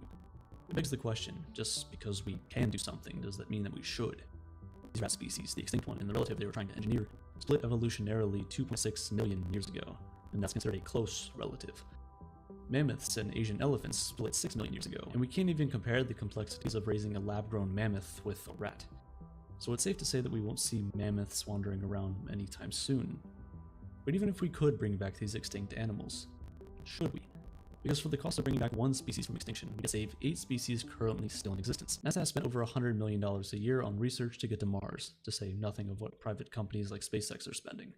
People say that learning about Mars can answer questions about Earth's history and get kids interested in science. And sure, that is valid, but there's also a lot of pressing issues here on Earth that could use $100 million a year. We could instead focus our energy on preserving the world we've been given. At the end of the day, the grass is only greener where you water it. Speaking of Mars, Martians might still be a thing of science fiction, but genetically engineered humans have moved far beyond Frankenstein and into our current reality. Gene editing is perhaps the ultimate frontier of the debate around playing God. The gene editing technology CRISPR allows doctors to make precise changes to someone's DNA even before they're born. In 2020, the creators of CRISPR won the Nobel Prize because the science can help treat and cure disease. Who wouldn't want that? Currently, testing is being done on the safety of gene editing for conditions like blindness, blood disorders, blood cancers, diabetes, and HIV or AIDS. It can help people like the Mississippi woman with sickle cell disease from living a life of suffering. The benefits could be world-altering, but so could the drawbacks, because like any delicate technology, there's a concern that rogue companies or rogue scientists might use genome editing for full-blown eugenics, engineering a type of person that one misguided or evil leader believes to be the right type of person. The beauty of our world is that we're all different. Unfortunately, those differences are sometimes in the form of pain or sickness. Do we cure one type of difference and risk losing all the others? There are complex ethical trade-offs in advancements like gene editing. Should it only be done on living humans who can consent to alleviate a disease? Or should we allow embryos to be edited to be resistant to those same diseases in the first place? Right now, it's not really a debate that most of us can have because the treatments that will be approved soon cost more than $2 million a person. And that's the reality of new technologies. Only some of us get to play God. If the Earth fails, we're not all going to new state-of-the-art colonies on Mars. If embryos can be resistant to cancer, not every embryo will get to be. We don't even have clean drinking water for everyone, or vaccines or prosthetics or any of the advancements that so many people take for granted. Mr. Beast showed in the video how easy it is to help thousands of people see again, which only makes it more painful, knowing that so many still struggle to get that treatment. Why do only some people get access to life-changing treatment while others are left to suffer? There aren't just the unintended consequences of playing God. There are the very real and known consequences for those who never even get the chance. If I steal from the rich and feed to the poor, is that good or bad? If I drive over the speed limit to get my sick child to the hospital, is that good or is that bad? What is good and what is bad? What is morality? And do you, as a person, have morals? Morality is what society treats as right and acceptable. They're the standards of thoughts, behaviors, and actions that everyone in a group agrees to follow so that they can all live peacefully. When you define it like that, morality does sound like law. However, while the law is influenced by morals, they're not the same. Stealing is against the law. Whether you're stealing from the rich or from the poor, stealing is a crime. However, a lot of people would consider stealing a piece of bread to save a homeless person from dying of hunger moral. Driving over the speed limit is a crime, but when it could help save the life of a child in the backseat of your car, it becomes the most noble of actions. Trespassing is a crime, but when there's a storm coming and you don't have anywhere to go, hiding under the shade of someone's porch will definitely not get you in society's black book. On the flip side, there are also some things that are considered immoral, but are not criminal. Cheating on a test is a crime, but cheating on a partner is not. However, both of them would most likely be considered immoral. Breaking a promise is one of the most immoral things you can